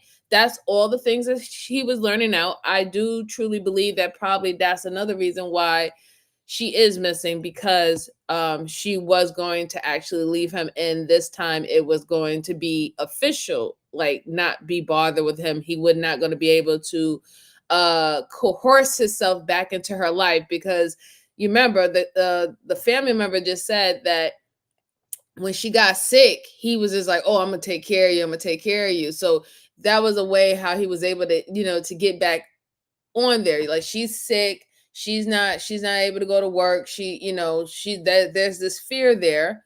And then here he comes in like, don't worry, I got it, I'm gonna take care of you, will you back to health, what I'm saying, and I'm gonna take care of everything. And that type of safety net, even though it's a fake one, that also allowed her to let her guard down and for him to get access, back to her. So what I want to know now is, I just can't wait to see tell you the truth, what I'm really waiting for, guys, I'm not gonna lie, I'm just waiting to see the actual CCTV camera of what happened when she actually got scooped up and became missing, because it's going to be clear as day of whether or not if we're going to see a figure that looks very similar to her husband, or someone else that actually, took her across from the street. And that's what I'm really looking to see. All right, let's go on to their home and noticed something out of the ordinary. After you talked to Jonathan, you went over, got his permission, got his key, Yeah. went back to to their address over at 28th. Did you see anything out of the ordinary there? No, everything seemed fine. I mean, the only weird thing is that her stuff was there. I also didn't find any of her shoes, which was kind of weird. Okay. Do you know how many pairs of shoes she typically has? Let me see. Like hey, around lovely, 3 or 4 how you pairs. doing? It's so good to see you. All of her shoes are gone? How's Yeah. everything? Anything else out of the ordinary? Her car was incredibly parked. You have something, Riaz? Yeah, saying hi to 907, but I'm not saying, wow, man, I see what you mean, though. Like, wow, sweet. Yeah. Yeah. And he's telling her, he's saying now that the vehicle was parked incorrectly. It wasn't parked in the same spot that she normally parks, or how she normally parks. So this is where we're getting more details about what happened when the family was still around within the area. So this is very key, right? Because remember, I don't know who the young woman was that was standing out there with the husband talking with the police officer, but that could be her family member, right? I assume that could have been the friends that she was supposed to meet up with later on, but that could have been another family member that was there. So this is getting really weird right now. Let's go on. Yeah. Parked. Oh, exactly. Yeah, she would never let him drive it. Okay. So And I mean, it's a Mini Cooper. She knew how to park it anywhere, and especially in her garage, she would always stay perfectly straight. And this time it was tilted with the point towards the left and the back into like the other neighbor's garage. Okay, and I understand you talked to the neighbors? Yes. Okay. And that wasn't all that aroused Francisco's suspicion, as surveillance footage of the couple's Ring camera appeared to have been tampered with, and only a couple of people had access to it. Do you have access to your sister's Ring account? Yeah, I can get on it right here on her phone. Okay. There's one thing that's weird on Tuesday, which is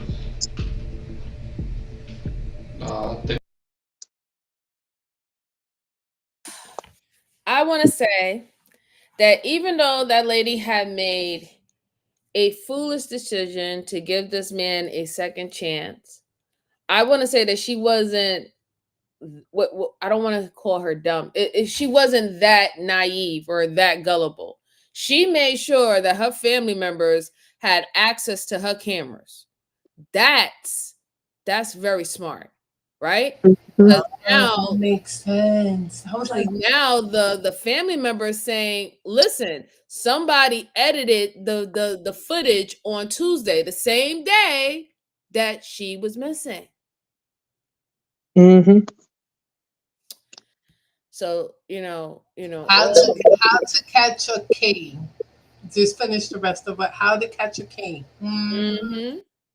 Yeah, like I'm she wasn't like, she wasn't that gullible. She knew that it would have been better to have more people who has access to the cameras if anything, if she can't even get to it, right? You know what I'm saying? Or they can view what's going on at her house when she's not there and she's at work. So, that plays a part. Now we have to see what was edited on Tuesday on the camera and see if they can contact the company of the camera system and retrieve that missing edited clip or whatever that's not there now. Let's go on. the camera was off from around 11 p.m. all the way till the morning of Wednesday. The camera was off until 7 a.m. Does anybody else have access to that camera? Jonathan. Okay, all right.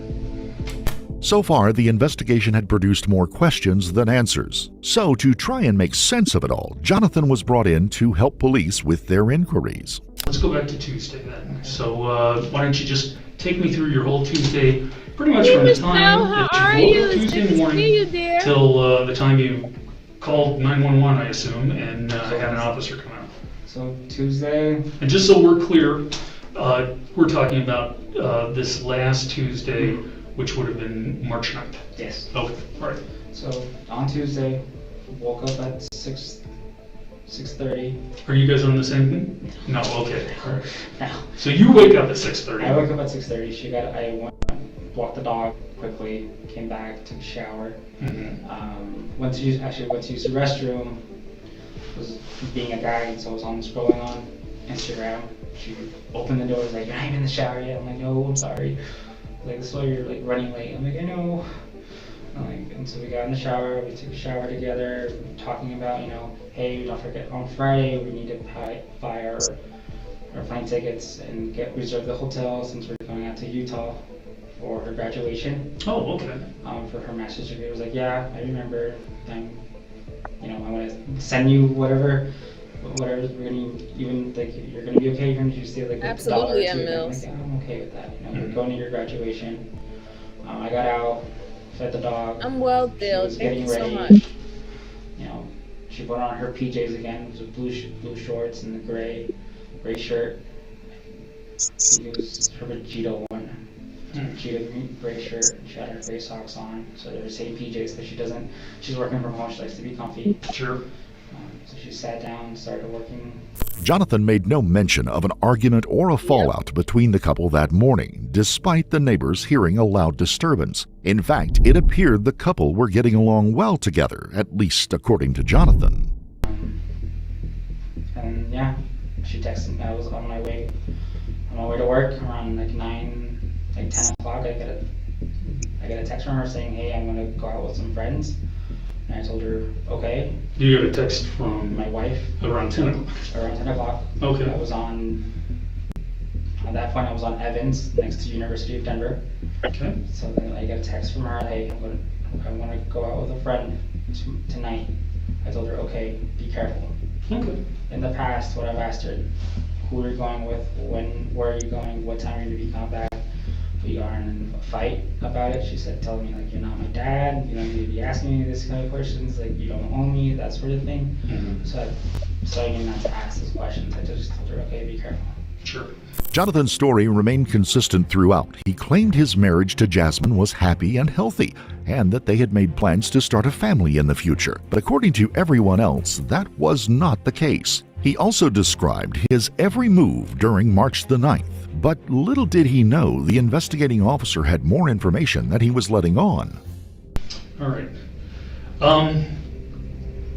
Your neighbors said they heard a loud bang? That was probably the dog, because she has. Now, we talked about this. I want to test y'all knowledge a little bit. Pay attention to the room. Do y'all notice anything different about the room? And why do you think that this room is different from other interrogation rooms that we have seen on this channel? I guess this room has a bit more light than the other ones, though. No, he's not near the door. Right. And then what else? And he's by himself. There's not another detective in there. Yes, that is true. And do you see the floor? Is that ugly gray rug again? Yeah, but I know as well as the lighting in the room, though, as well, though. and what else do you see in the room? A garbage can. Mm-hmm. What else? Clock. A clock. You see a round table, right? Mm-hmm. And one of the walls, it seems to have it's green, right? It looks like it's green. Yeah, it's like the accent wall. So what I wanted to show you guys is that is not a interrogation room. That is like one of those side offices where you have interviews and stuff like that. And they just called him in for questioning. He wasn't read any Miranda rights. So even though he has more information, they're approaching him in this particular way because they want to get as much honest information out of him about his situation with his wife. He's already been caught up lying about not having an argument with her prior to her saying that she sent him the message to go out with her friends. He already mentioned that he was on a side street on Dover or something like that, so he wasn't at the house when she sent this message saying, "I'm going to go hang with my friends." So there's things about this. So now it's going to get to the point where when he's laying on and let him know the extra information about, well, the neighbors said that y'all had an argument earlier, and you said that you didn't have an argument. You just, had a regular day. She was just sitting there in her pajamas. You went out and all the stuff like that. We're going to start to see how the tone of his voice change, what his answers are going to be now, and whether or not if he shows any signs of being of withholding, right? Because as of right now, we can't see him by how the camera is. We can't see how his body positioning is, but it might change. Okay. Well, I also feel like, the room as well, so it's the lighting in the room as well. There's more light and how clean the floor is. That's just to make it more comfortable, right? Yes. I was pointing out that this is not really a actual interrogation room. There is no clocks in interrogation rooms. There's no accent walls. They're not using a circle chair. This is a room that you would conduct like an interview in. Like if you ever went to a job interview and they put you in like a little side office and stuff, that's what this is. This is not an actual interrogation room. All right, so let's go on a little bit. Good job, everyone. Good job. Has a bone that's like unbreakable. Unbreakable? Yeah, because she goes through true toys quickly. How big is this bone? Okay. It's red and it's really loud. Hmm. Like when she grabs it, like throws it, because she does the same thing with her treats. Gotcha. Her bone treats, and so those are breakable, and so she's been trying to break it and destroy it. So she does that a lot. Okay. All right. Do you know your neighbors at all? No. Okay. You guys ever talk? No, I put complaints on them because they're smoking weed when they're not supposed to in our building, and they also have a baby. Gotcha. And that's the bottom one. Bottom ones. Okay. The new ones haven't even spoken with them. Okay. Before long, Jonathan's story began to slowly unfold as he was outsmarted at every move. She sent you a text on Sunday? Not Sunday. Not Sunday. Okay. She sent you the text on Wednesday. No. Okay, on Tuesday. I'm sorry. Too many days here. Tuesday. All right. Okay. Do you have your phone with you? I do. Can I see that text? I don't have the text anymore. Oh, okay. What happened to the text? I just went through my phone and I go through my phone like every month. Oh, you're welcome, dear.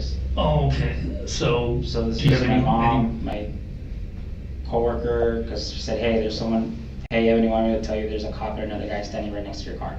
Oh, okay. Talking about the truck or some ish. Coworkers, because one of our coworkers is leaving, so we want to plan a party, and then my dad saying something about me being the account with their Sam's Club thing. And that's it. Okay. And then the only messages I have, I don't even have any like Facebook messages from her. I emailed her today. That's it. If you want to see that.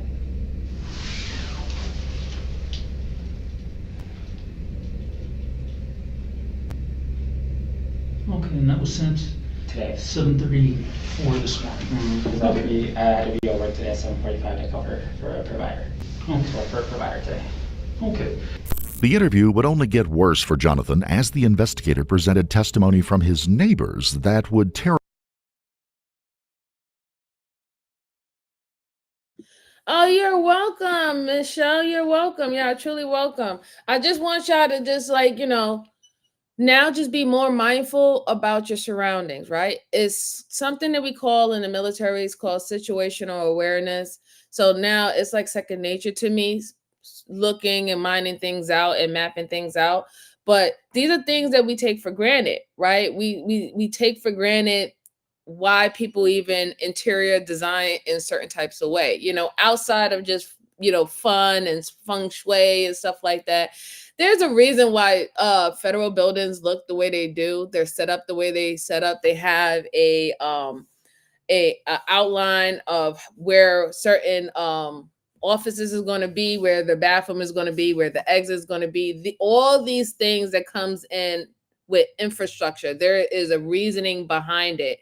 And we tend to look at the psychological part of doing it outside of what makes us feel good, what makes us feel comfortable, or what gives us the feeling that we're at home, we're at peace. And in this case, when it comes down to interrogation rooms, how they make it very, very uncomfortable. They make you feel like you're in an insane asylum on purpose, right? So, it's just good to just be, just to look a little bit deeper at your surroundings, and even just question to yourself, just think like, why did they put that that bush there? Why did they put that tree there? Why they have this plant on this table and stuff like that? It's just a good way to just think about things.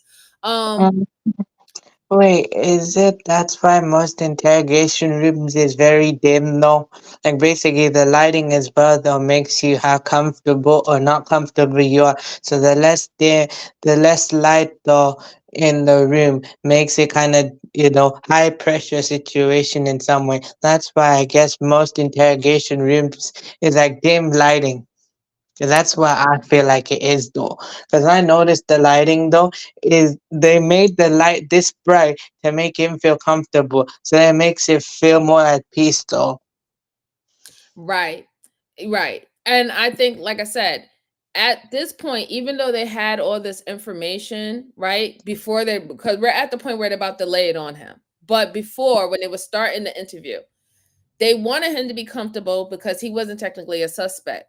They called him in after going to neighbors and eyewitnesses and getting statements from her own family members, and even the knowing how the camera was cut off at 11 p.m. and it was cut back on at 7 a.m. And that is literally between the time where his wife is missing. And for the simple fact that not only his wife had access to the camera, the family member had access to the camera, but the husband did too.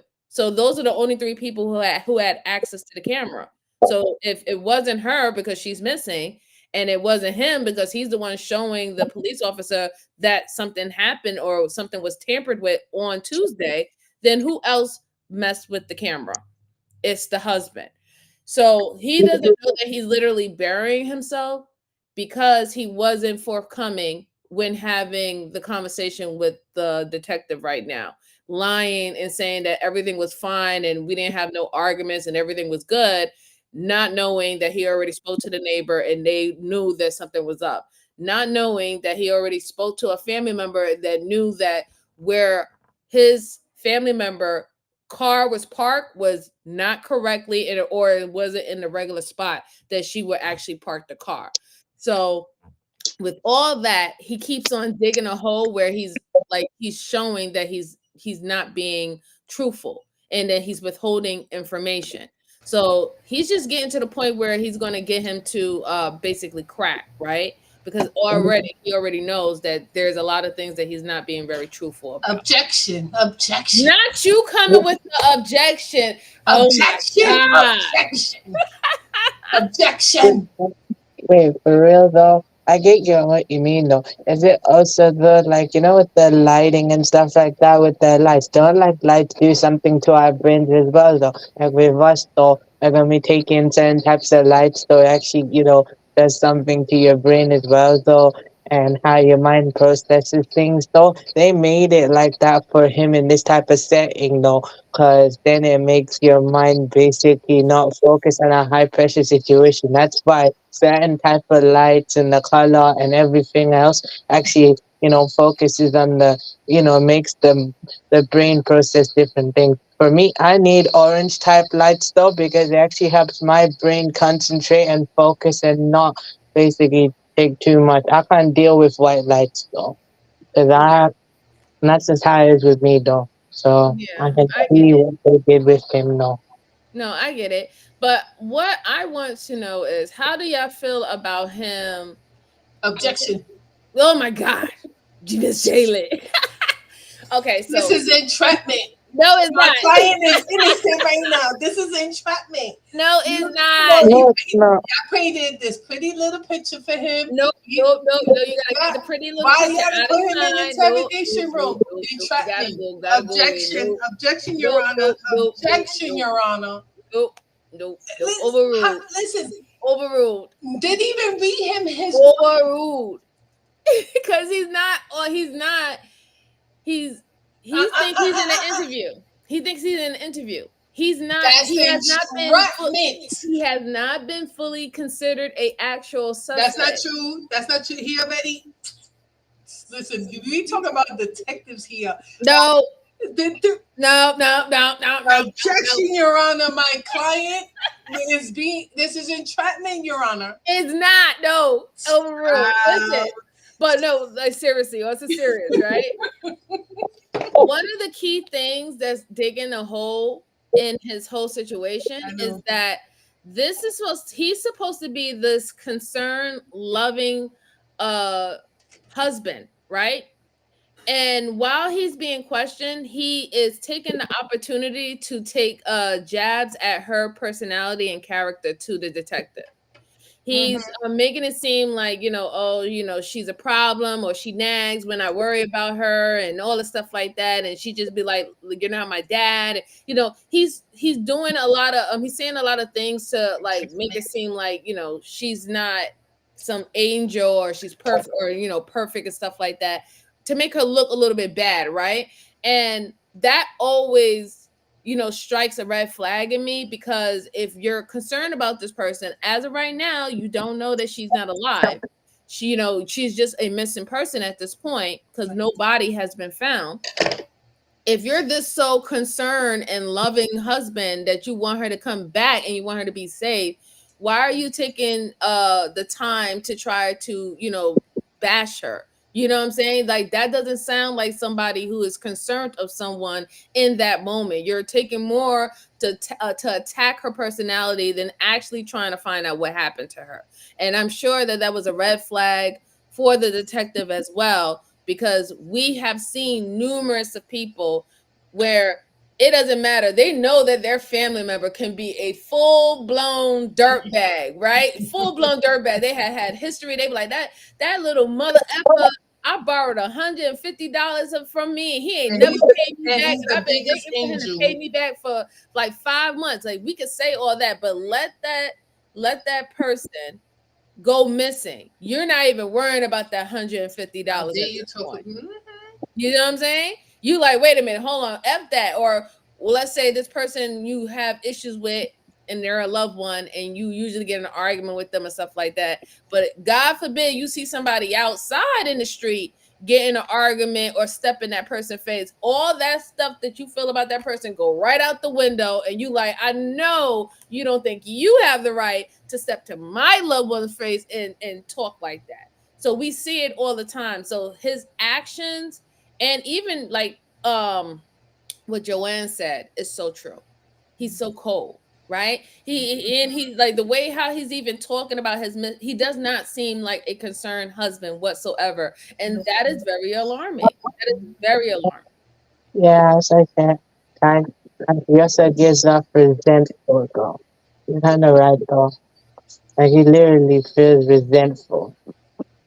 Yeah, I don't even get resentful for him either. It seems like he's treating her as if she was a nuisance, and or a baby that he had, or not. I wouldn't say baby. Let me take that back. He got rid of the nag. Yeah, he's making it seem like, oh, good riddance, right? And or making it seem like she was acting like a child and not actually a wife. And this is how he's kind of like presenting her to the detective. She's very immature. That's what I'm getting from him. And I just wonder, why would you do that if the real concern is getting, quote unquote, immature wife that you have, getting her home safety and finding out what actually happened to her and why she's missing for so long. But let's go on. Let's hear what else happens. Let's see if he actually cracked. Oh, wait, hold on. I see a little bit of his posture. He doesn't have his legs crossed, but he do have his fingers intertwined. And that is also some of a person trying to hold something back or not trying to tell everything. You can use that in that particular way. Now I want to see if he actually crosses his arm more, but we'll look into that if we could, because I barely even missed that part. Tear apart his story piece by piece. Now, does she ever let you park her car? Yes. Okay. To get practice. Okay. All right. In reverse. Because I guess one of your neighbors said she's real particular about being in the lines and being squared away. She's really particular. Okay. All right. Well, let's talk about the garage, because my understanding is that there's 3 bays in there. Mm-hmm. Everybody, 1, 2, and 3, each have their own assigned spot. You've got your own assigned spot. No, my wife has her assigned spot. So assigned spot. Okay. Well, I'm sorry. When I say where do you park your car? On the street. Okay. Is it always in the street? Or there's like somewhere I can park it in like the back, because there's parking lots in the back. That doesn't seem very fair. She's staying at home and her car's sheltered, but you got to park your car out in the street when you're coming and going. Mm-hmm. Oh, okay. All right. Well, to each their own. So how long has her car been parked in that spot? Since we moved in there. Oh, okay. She doesn't drive it at all? She drives it, but what do you mean? Well, it's parked over at the house right now. We know that. Did she last park it, or did you last park it? I last parked it. You last parked it. When did you last park it? I don't even remember. Okay. Maybe Monday? Monday? Yeah. Okay. But the investigator had testimony to suggest Jonathan wasn't being as honest as he made out. Because we talked to the neighbors, and they said that when they came out, it was kind of curious because her car sort of sticks out, and it was parked in its normal spot.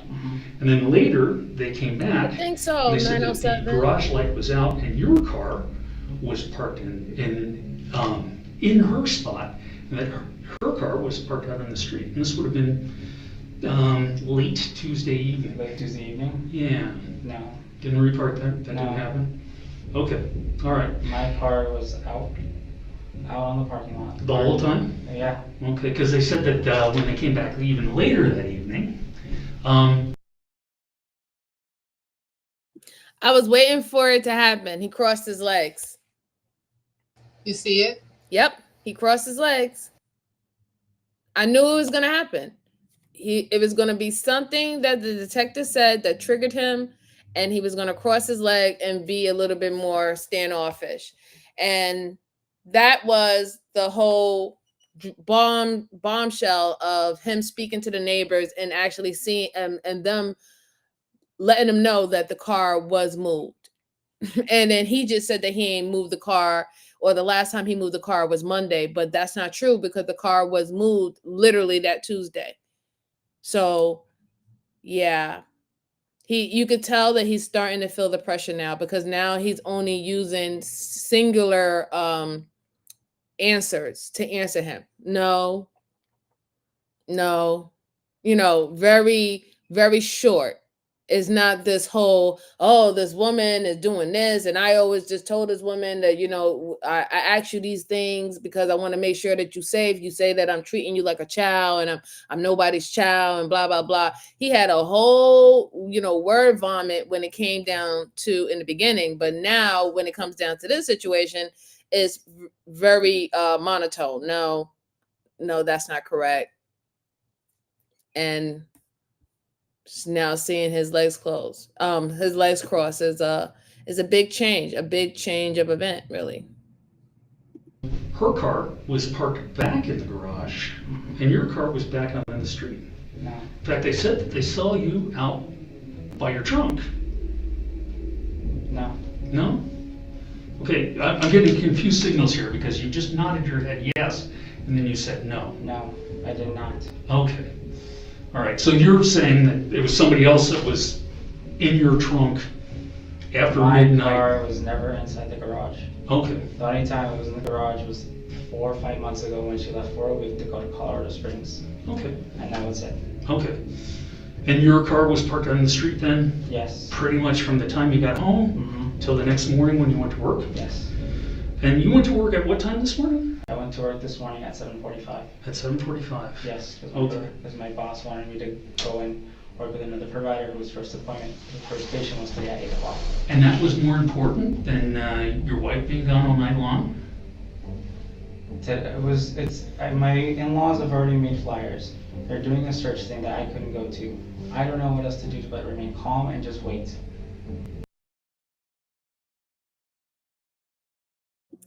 Bingo! Uh-oh. Bingo! Didn't I tell you that it was the wife's family that called the police? Didn't I tell you it was the wife family that started, searching for her? He didn't even search for her. He literally, they notified him that he was that she was missing, and he took his ass right to fucking work.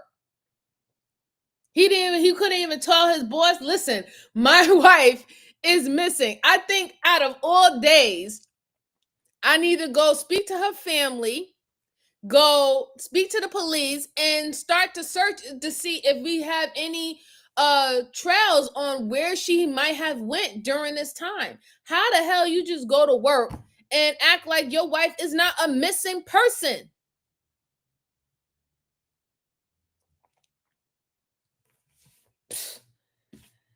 Boy, oh boy, oh boy. Right, exactly, because he did it. Mind you, I was trying to give him the benefit of doubt because I had a case before 907 where I really thought it was this particular person. And when we got closer towards the end of the case, It was somebody completely different than I thought it was, even though they showed all the signs as being the person that have done it. So Remember? I have learned my lesson to not be as judgmental or as biased from my perspective in the beginning of a case. Just let the information play out, let it play out the way it needs to play out so we can actually have it. But no, man, I'm sorry. After this, I have no doubt that he's definitely involved. And he knows exactly where her body is too. Yep. Miss Bridget said his voice stern, like he's frustrated with the questions, not an ounce of care in his voice. Right. His voice is stern because he's getting caught up in his lies. And the detective is asking the right questions to him, which is aggravating him. He's thinking now, he's realizing that this wasn't just some small talk interview just to get a little bit more information about his wife. So if they spot her somewhere, or if this is a place that she would normally go to, hey, maybe we can just look to see, did she go to this place instead of going home. He's starting to realize now that they're starting to believe that he has something to do with it. And this is why you now getting the aggression and agitation in his voice now. All right, let's go. Oh my God, Miss Bridget. I know. He said, I'm still thinking about the case that from yesterday, that dude killed the girl. Yeah, I know. It was, oh man, it was a rough night for me last night. I really did have to take a nice little small drink because it was rough. I don't like stuff like that. That really does irk my nerves. It really does. Let's go on. What else can I do? You can start by telling me the truth. I am telling you the truth. I don't think you are telling me the I truth. am telling you the truth. Listen, I understand relationships are hard. People lose their temper. They go off.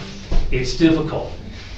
If you love this woman, if you really love this woman, you'd do just about anything to find her, right? Yes. Okay, so start telling me the truth. I am telling you the truth. Okay.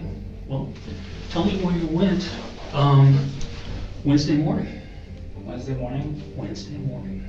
Wednesday morning, I didn't go anywhere. I went to work. I called the police officers. They came. I left to work at 7:50. Okay. And I went to work. I had to work at 8:25. You didn't leave home shortly after midnight? No. Okay.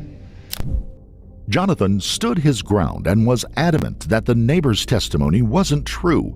He claimed that he was home on the evening of the 9th and stayed there until he went to work the next day. But Jonathan had no idea that the Denver Police Department had already analyzed his cell phone data, and it told a different story altogether.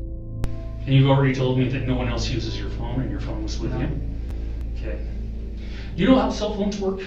Yes. Okay. Tell me, maybe in your own words.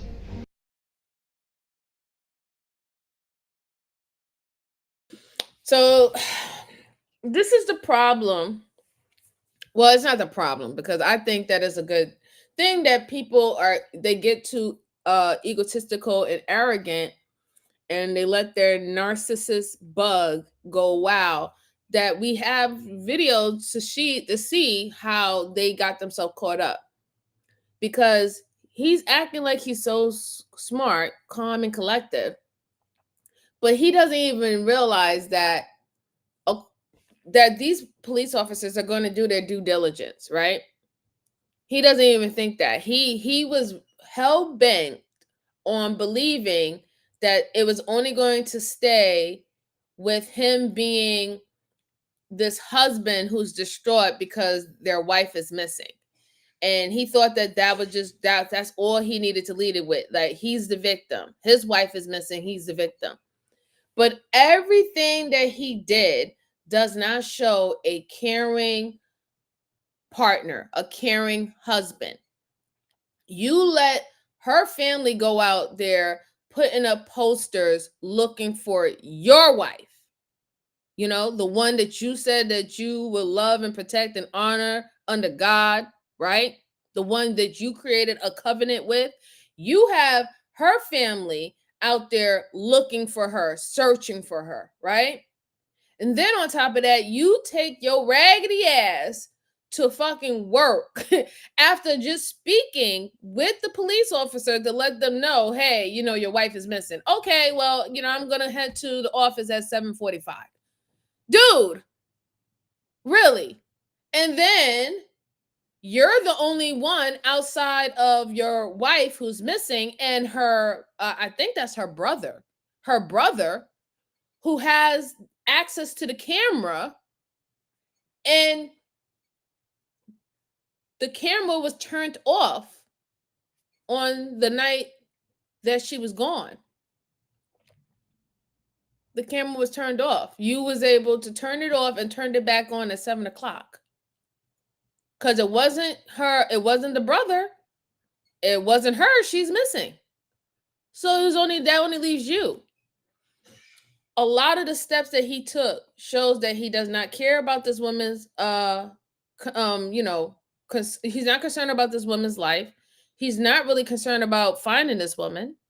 He's getting defensive when you're asking him impertinent questions. He now wants to say that the neighbors are lying, but here's the thing: the neighbors don't have anything against you. They have nothing personal against you to just want to sully your name and say that y'all arguing.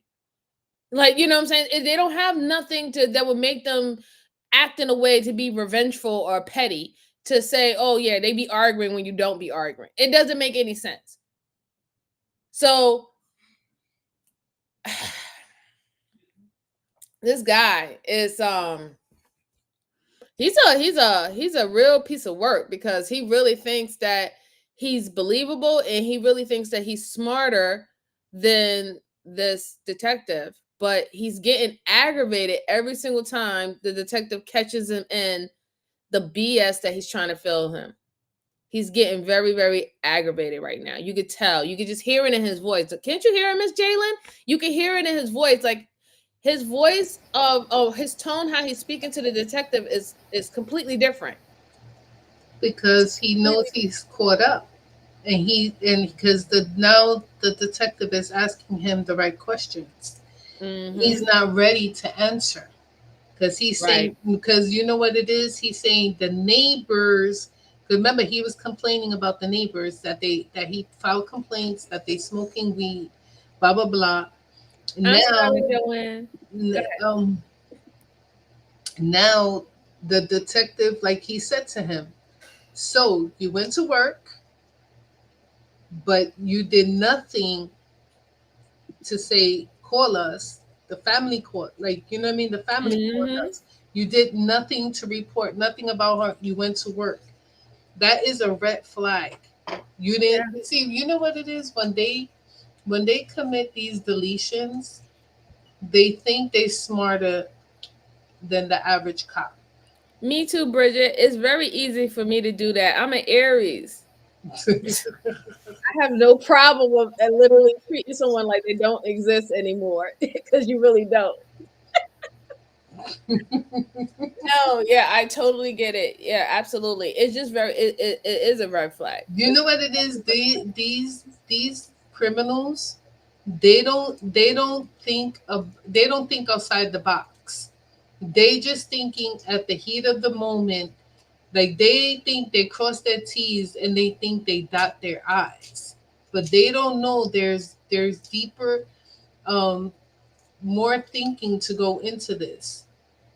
Like, did I clean off my fingerprints type stuff? Did I use Clorox correctly? You get, like, these what people really do sit around thinking. Like, how can I commit? And there's flaws. Like, he's your average Joe. Look at him.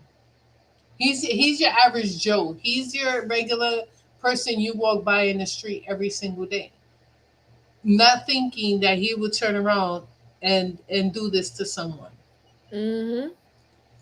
And I think that's what it is too, right? Because we have known, and that's was one of the hardest things when it comes down to, like, people who are serial killers and those high extreme sociopaths.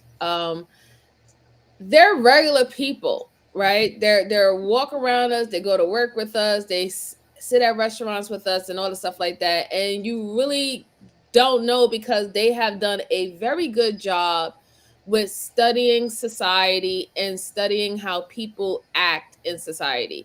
So they know the certain cues that people get, or people, regular smuggler people without a trained eye, they will look for certain cues to let somebody to let them know that this person might not be well, right? There's certain things that we see now, or we can identify in any movie, that okay, they're telling me that this person might not be well. They might be going through a mental issue. They might be in a fit of rage. They might be completely distraught, sad, whatever, right? We have little hints that let us know that is a general understanding to so many people about, hey, something might be going on. But what do you do when it's a person who knows how to adapt correctly to societal norms? You know what I'm saying? They do everything right that is never seen as alarming to us. And this is how you have serial killers like, Ted Bundy and all that stuff like that. This is how you had serial killers be able to commit so many crimes for so many years, right? Like the Zodiac killer and the Son of Sam. This is why we had these type of individuals, because they knew how to perform correctly in society, because that's what society wants people to do.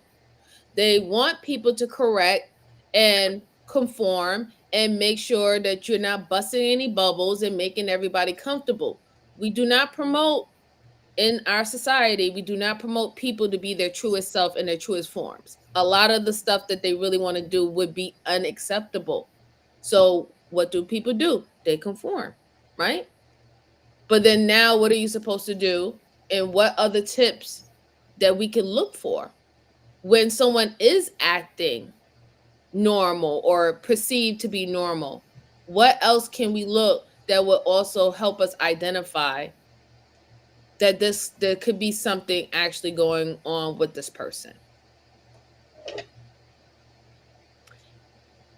And I'll just say that detectives, investigators, agents, and all those other great folks, and they have spent many years and had experience to detect certain things in individuals, even when they think that they're playing along the way that they supposed to play along, they can see right through them.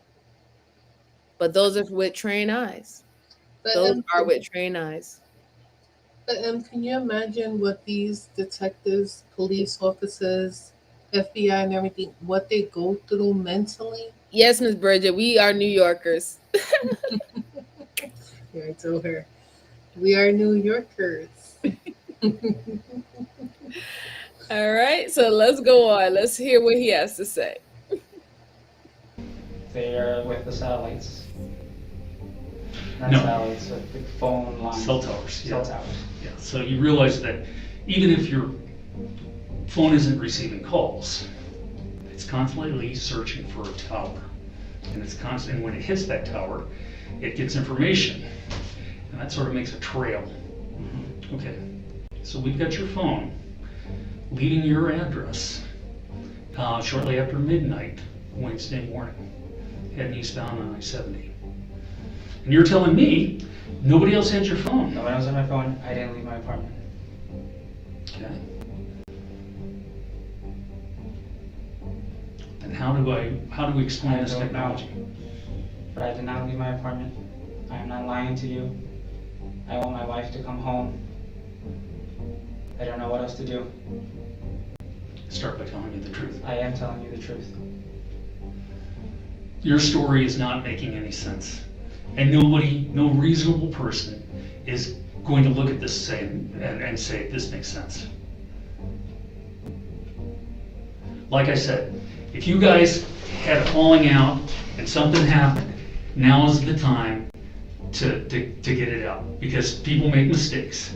And this investigation isn't going to go away. And we're doing a lot more than just checking your house and your car and her car. And I'm not gonna go into details as far as what we're doing, but now is really your opportunity. If you made a mistake, I did now not is make a mistake. I didn't do anything. I did not. And if I'm not under arrest or anything, I want to leave. So I can at least go and do something to find my wife. Now you're interested in Now you want to find your wife? Finding my wife. You didn't even go in the bedroom when you came home. I don't usually go into the bedroom if I don't need to go into the bedroom. You don't normally sleep in the bedroom? No. Have you been sleeping on the couch? No, I have not. Okay, do you guys normally sleep in the same bed? Okay. That's why he can't sleep in the room. Uh-oh. I mean, that could be a possibility. That could be a possibility. I'm not saying that it's not. I mean, she could be in the bedroom or something's in the bedroom. What the There's girl a reason said, why he doesn't want to go to the bedroom, I'll tell you that much. Remember the girl said boom? Yeah. She said something fell. Was she in the living room though? She was in the living room with her baby. Because she said the dog is always playing. Well, she thought that the loud bump was, she said that she heard the dog bark, but she thought that it was nothing because sometimes when they're playing with the dog barks. But when they heard the big thump, the dog started barking. So she didn't really think anything of it. So you might be on him, Miss Jalen. He might have committed the act in the bedroom and then disposed of the body with her vehicle. Couldn't get rid of he can't sleep in there. Right. He can't sleep in the room. Right. And this is why he's asking, this is why the detectives is asking him, wait a minute, did you never sleep in the bedroom? He's like, no, I slept in the bedroom all the time. Oh, you sure you wasn't sleeping on the couch? No, I wasn't sleeping on the couch. So why now, out of all of a sudden, you do not want to sleep in your own bedroom? I would think that you would want to be near your dear wife's personal belongings and or smell her, smell her scent that will be in the bedroom, to feel like you're closer to her. But the funny thing is you're not sleeping in the bedroom after she's been missing. And then on top of that, you wasn't even worried or concerned about going out to search for her, but now you talk about you about to go out and search for her. Like what? You was more concerned about whatever you had to do at work than worrying about your wife missing for a day, 2 days? Sorry, Your Honor, my client is guilty. Yes, exactly. Please turn it over. Your client's guilty. Let's go on. Is there some reason? But Tuesday night, I was worried I didn't want to sleep in the bedroom. I wanted to sleep in the living room. Wait for her in the living room. Again, that makes absolutely no sense to me. But I do believe you when you say that you went to bed around 1 o'clock. That much is true, because that's what time we have you coming back. Shortly before 1 o'clock. Cell phone data placed Jonathan at East 26th Avenue and Powhatan Road between 12 a.m. and 1 a.m. That area was a fairly quiet road and was the perfect place to go for anyone who might want to try to hide something. The Denver Police Department knew this and suspected that's where they would find the answers they were looking for. I think you guys have been fighting a lot, and I think things were not going well, and I think at some point a line was crossed. Somebody might have been hurt, it might have gotten worse, and I think now you are doing everything in your power to try and hide that. No.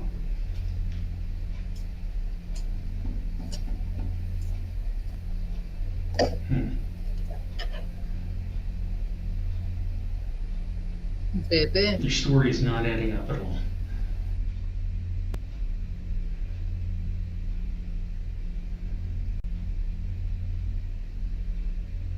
Listen, I don't think you're a bad guy. And like I said, if you made a mistake... I didn't make a mistake. Now is the time to let us know, okay? Fine, I did leave my house at midnight. Okay, what happened? I just drove. I drove and I just drove. That's it, that's all I did, I drove. I couldn't sleep. I was worrying about her, I drove. You know, the problem that I have with that story now is I asked you 3 separate times earlier in our interview about you leaving the house, and you didn't. If I can't believe you now or then, how can I believe you now? Because I drove. Okay. Where did you drive? I just got onto I-70 and I just drove. Did you go east or west? I went east. Okay. How far did you go? Tower Road, Smith Road. Did you stop? No. Didn't stop at all? No. Not even once? Yes, on Smith Road. Okay, see, there we go again, as far as the whole untruthfulness. No, yes. You don't know what I know, okay? And so you're guessing around. See, the easy thing about the truth is there's only one version of it.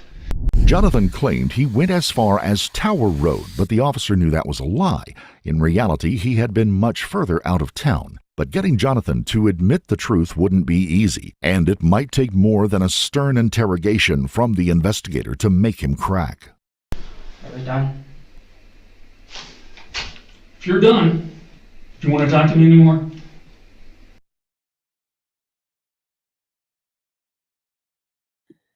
Oh, Jonathan. How you are burying yourself. You're literally burying yourself. You've been caught in numerous lies. At this point, even you driving as far as you went doesn't even make sense. If you initially told the detectives and the police officer when your wife went missing that she does this but it never been this long, so you said that she stays out for a certain amount of hours or stuff like that, and she just give you a message. So now why was you quote unquote so concerned around 12 o'clock, 1 p.m., where you just gonna go ahead and just take a ride around the whole town? And you didn't go take a ride to go see to find her, right? You didn't take a ride to see if she was at her meeting or her play date with her friends and say, hey, are you coming home? Or you wouldn't let me know that you're gonna come home or something like that. I just wanted to make sure you was okay. It doesn't make sense. It doesn't make sense at all. That you went all the way out, then you come back, and then you went to sleep, and you didn't even blink an eye that she still didn't come home. And then when you got approached with her family member and the police officer about her whereabouts, you didn't even go out with them to go search for this woman. You went to work. It doesn't make any sense. And when it does not make any sense, it usually means that it's not true. It's not true. And he is a hard cookie because he just feels that as long as they don't get a confession from him, that he's going to be fine. And then eventually he'll get with a lawyer that will help him, in that case. And I think that's why he's doing it. And I think what the detectives is going to do, the next step, when they realize that he is not going to break down, they're going to have to break in some type of evidence that will actually, put the fear of God in him, that you're going to actually really be a suspect to this situation. Do you think they're going to change the room now? It could be a possibility. They might change the room. If he leaves now and he ends this interview, and they let him go, right? The next time that they probably have a discussion with him, he might be in a different room. He might be in a different room, and it might be a whole different setup. He might be read his Miranda rights because they actually went out there and they put out to the public, they put out to the superintendent of the police department, they put it out that, hey, listen, he is our actual suspect, and we're bringing him in. He's going to be arrested on this charge. As of right now, they don't have a charge on him. Like I said, this whole thing started off as just a regular interview to get a little bit more details about their marriage dynamics, also details about her. But when they started laying on the other things, now this is definitely going to turn into, you might be charged with something. That's what it looked like it's going. But he's really burying himself. He really thinks that he's doing the right thing, but he's not, because you're contradicting yourself every single time. Every single time he asks you a question, and then he says, okay, well, we got this other information, and you're like, no, well, I didn't do anything. You said, oh, I was home all night. No, we pinged your phone and you was over here. Now it's, oh, okay, yeah, I just went driving. Oh, but it said that you stopped somewhere. No, I didn't stop anywhere. Like it's just too much. It's just too much. And it haven't even been that long for it to be so unfresh in his mind, right? It's not like this is weeks. This is literally within a couple of days, and you're supposed to be this concerning husband, but you don't know nothing. You don't know nothing. That's messed up, man. Absolutely messed up. No. Then I don't believe that that you want to find your wife. Without a confession, the Denver Police Department would need as much evidence as possible to prove Jonathan was involved in his wife's disappearance. They began the search of the area where Jonathan had stopped his car in the early morning hours of the 10th. The search began on Thursday, March the 11th, but had to be abandoned due to poor light. But that wasn't enough to stop the search teams. On Friday, March the 12th, they made the tragic discovery. Right now, breaking news at 6. Denver police believe they have found the remains of this missing woman. 24-year-old Jasmine Cigarroa was last seen on Monday near Denver's Central Park neighborhood. The remains were found in Adams County. Jasmine's body was located at East 26th Avenue and Powhatan Road, exactly where Jonathan had stopped his car and exactly where his cell phone data had placed him. It was determined that she had been the victim of strangulation, and Jonathan was charged with first-degree murder, assault, tampering with a body, and abuse of a corpse. Jonathan would never openly admit to killing his wife and maintained his innocence throughout the investigation and eventual trial in 2024. But with the evidence mounting against him, the verdict was almost certain. Guilty, that's the verdict for a man in Denver charged with murdering his wife 3 years ago. A jury found Jonathan Nuno Mijangos guilty of first-degree murder this week. Back in 2021, his wife Jasmine Cigarroa was found dead in a rural area miles from her home. Nuno Mijangos now faces life in prison without the possibility of parole. His sentencing will be on Friday.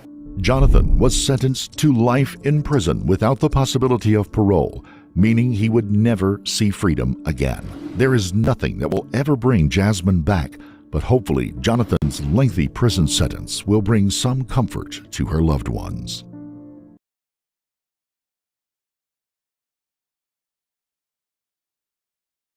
That was very sad. That was very sad. What do you feel about it, Miss Jalen? He was given every amp and opportunity. Because remember now, people don't, like I said, people don't pay attention. Technology is against you. Technology follows you. Yep. Remember, he told him you pinged here and you said you didn't go nowhere. And they already knew where to find her. Like,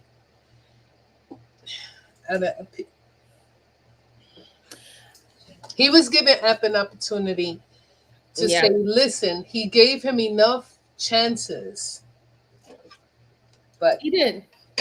I agree. He gave him a lot of chances, but he knew that if he was even if he would have told the truth, it would have helped him, right?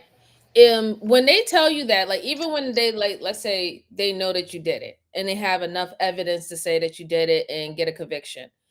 When they tell you, hey, listen, just open up and just tell the truth and just get it off your shoulders, they're allowing this person to, I guess, explain to the public their actions, because this is their time to not be a quote unquote villain for life. They could be a person who made a very bad decision, made a bad mistake, and now they're just going to deal with the consequences, right? That's all they're giving them the opportunity, is to try to change the overall opinion of them when it comes down to the public.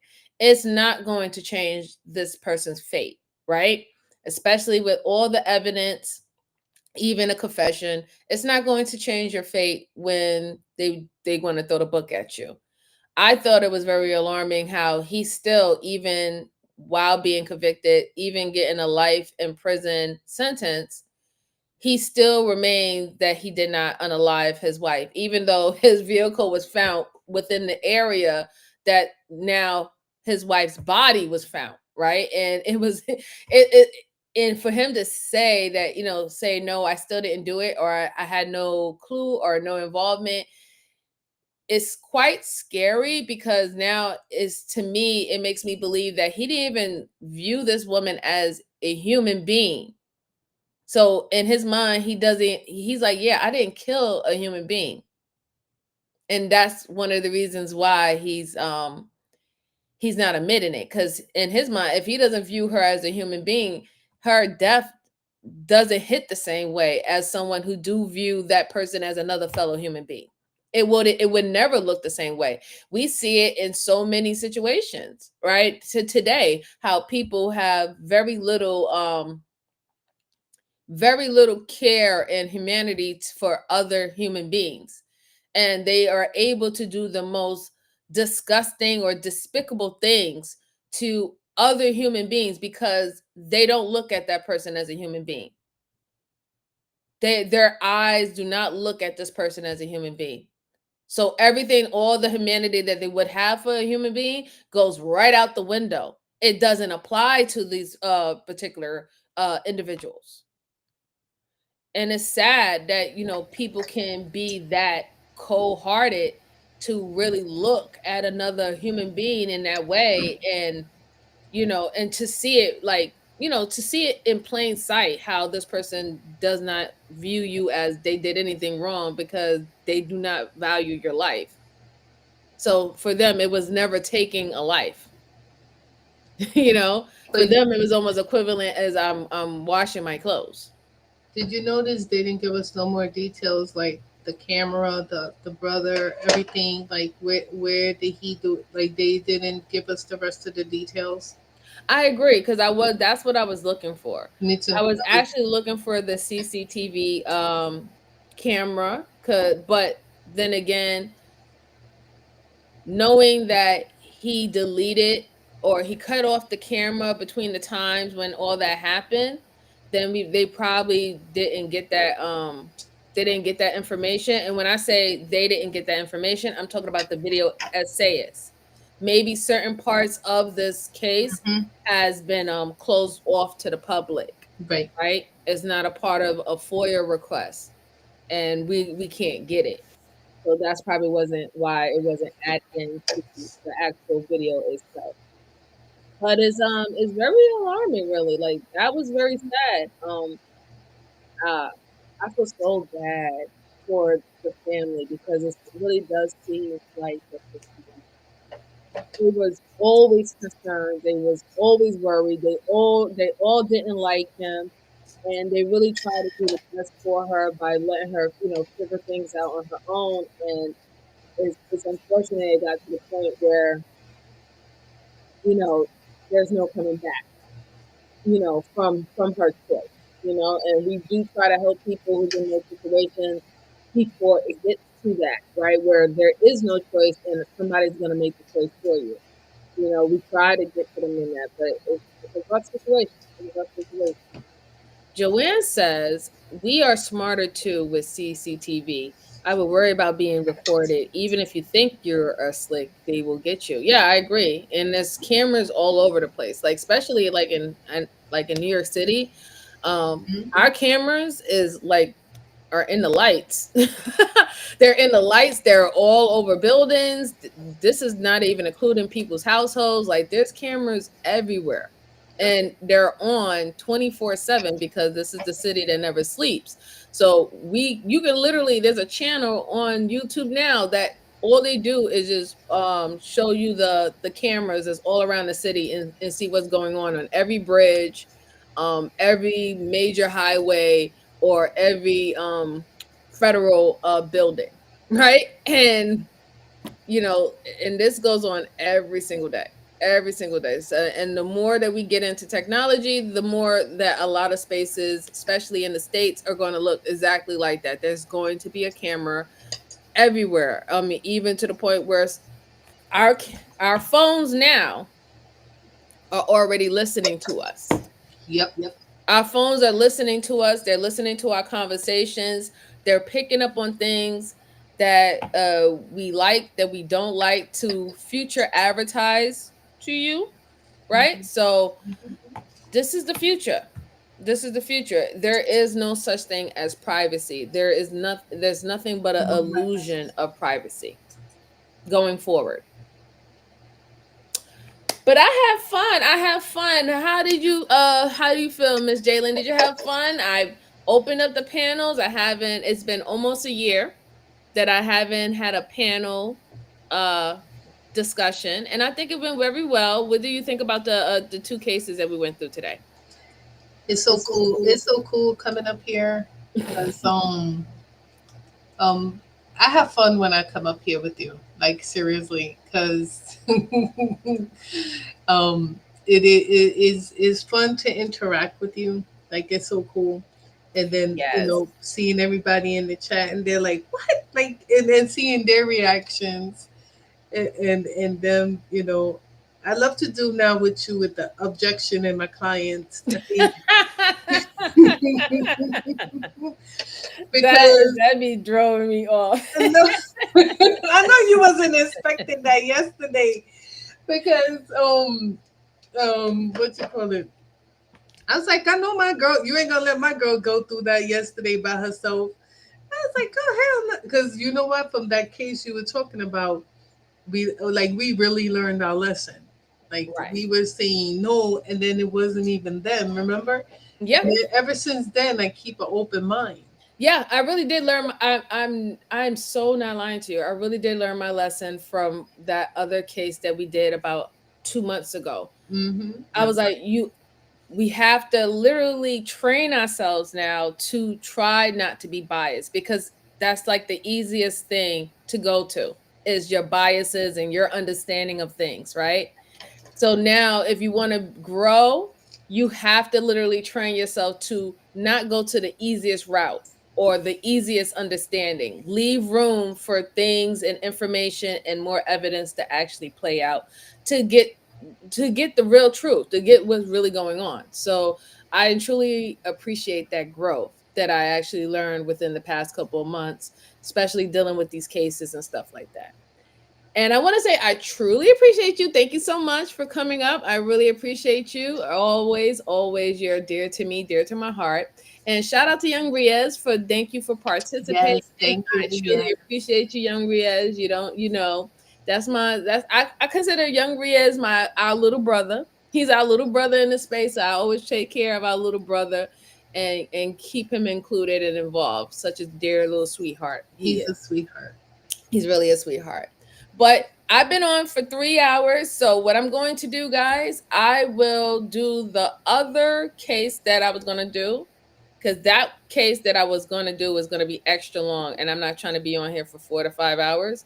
This case is 1 hour and 12 seconds long. So I'm going to leave that case for the next time I go live, and I'll add on 2 more other cases for that. And we'll see if everything continues to go well. Hopefully we'll have more people that will want to participate when I do open up the panels once again. But I just want to say thank you so much for rocking out with me. Please make sure you hit the like button. Please share it out to anyone who is interested in this type of content. You can also leave me cases that you want me to review. Someone was detected at your front door. Oh, sorry. You can also leave a review. Let me know if you like this type of format or if you like how we normally do it. Just give me some advice, suggestions. I truly appreciate it. Like, this is your channel as well. So anything that would make you, more comfortable or exciting, just let me know. Just let me know. But I really do enjoy all of you. You are great. Cats meow. And I will see you on the next one. So I'll be going live. Not tomorrow. I will be live again on Thursday, so look out for the notification. And Miss Bridget, do not worry. I still have your case in the work. So your case will be the one that we'll be discussing on Thursday. And welcome, Lou. It's good to see you. Welcome, welcome, welcome. Thank you for stopping by. But I truly appreciate you, everyone. Enjoy the rest of your evening. I'll talk to you soon. Take care, everyone. Bye-bye.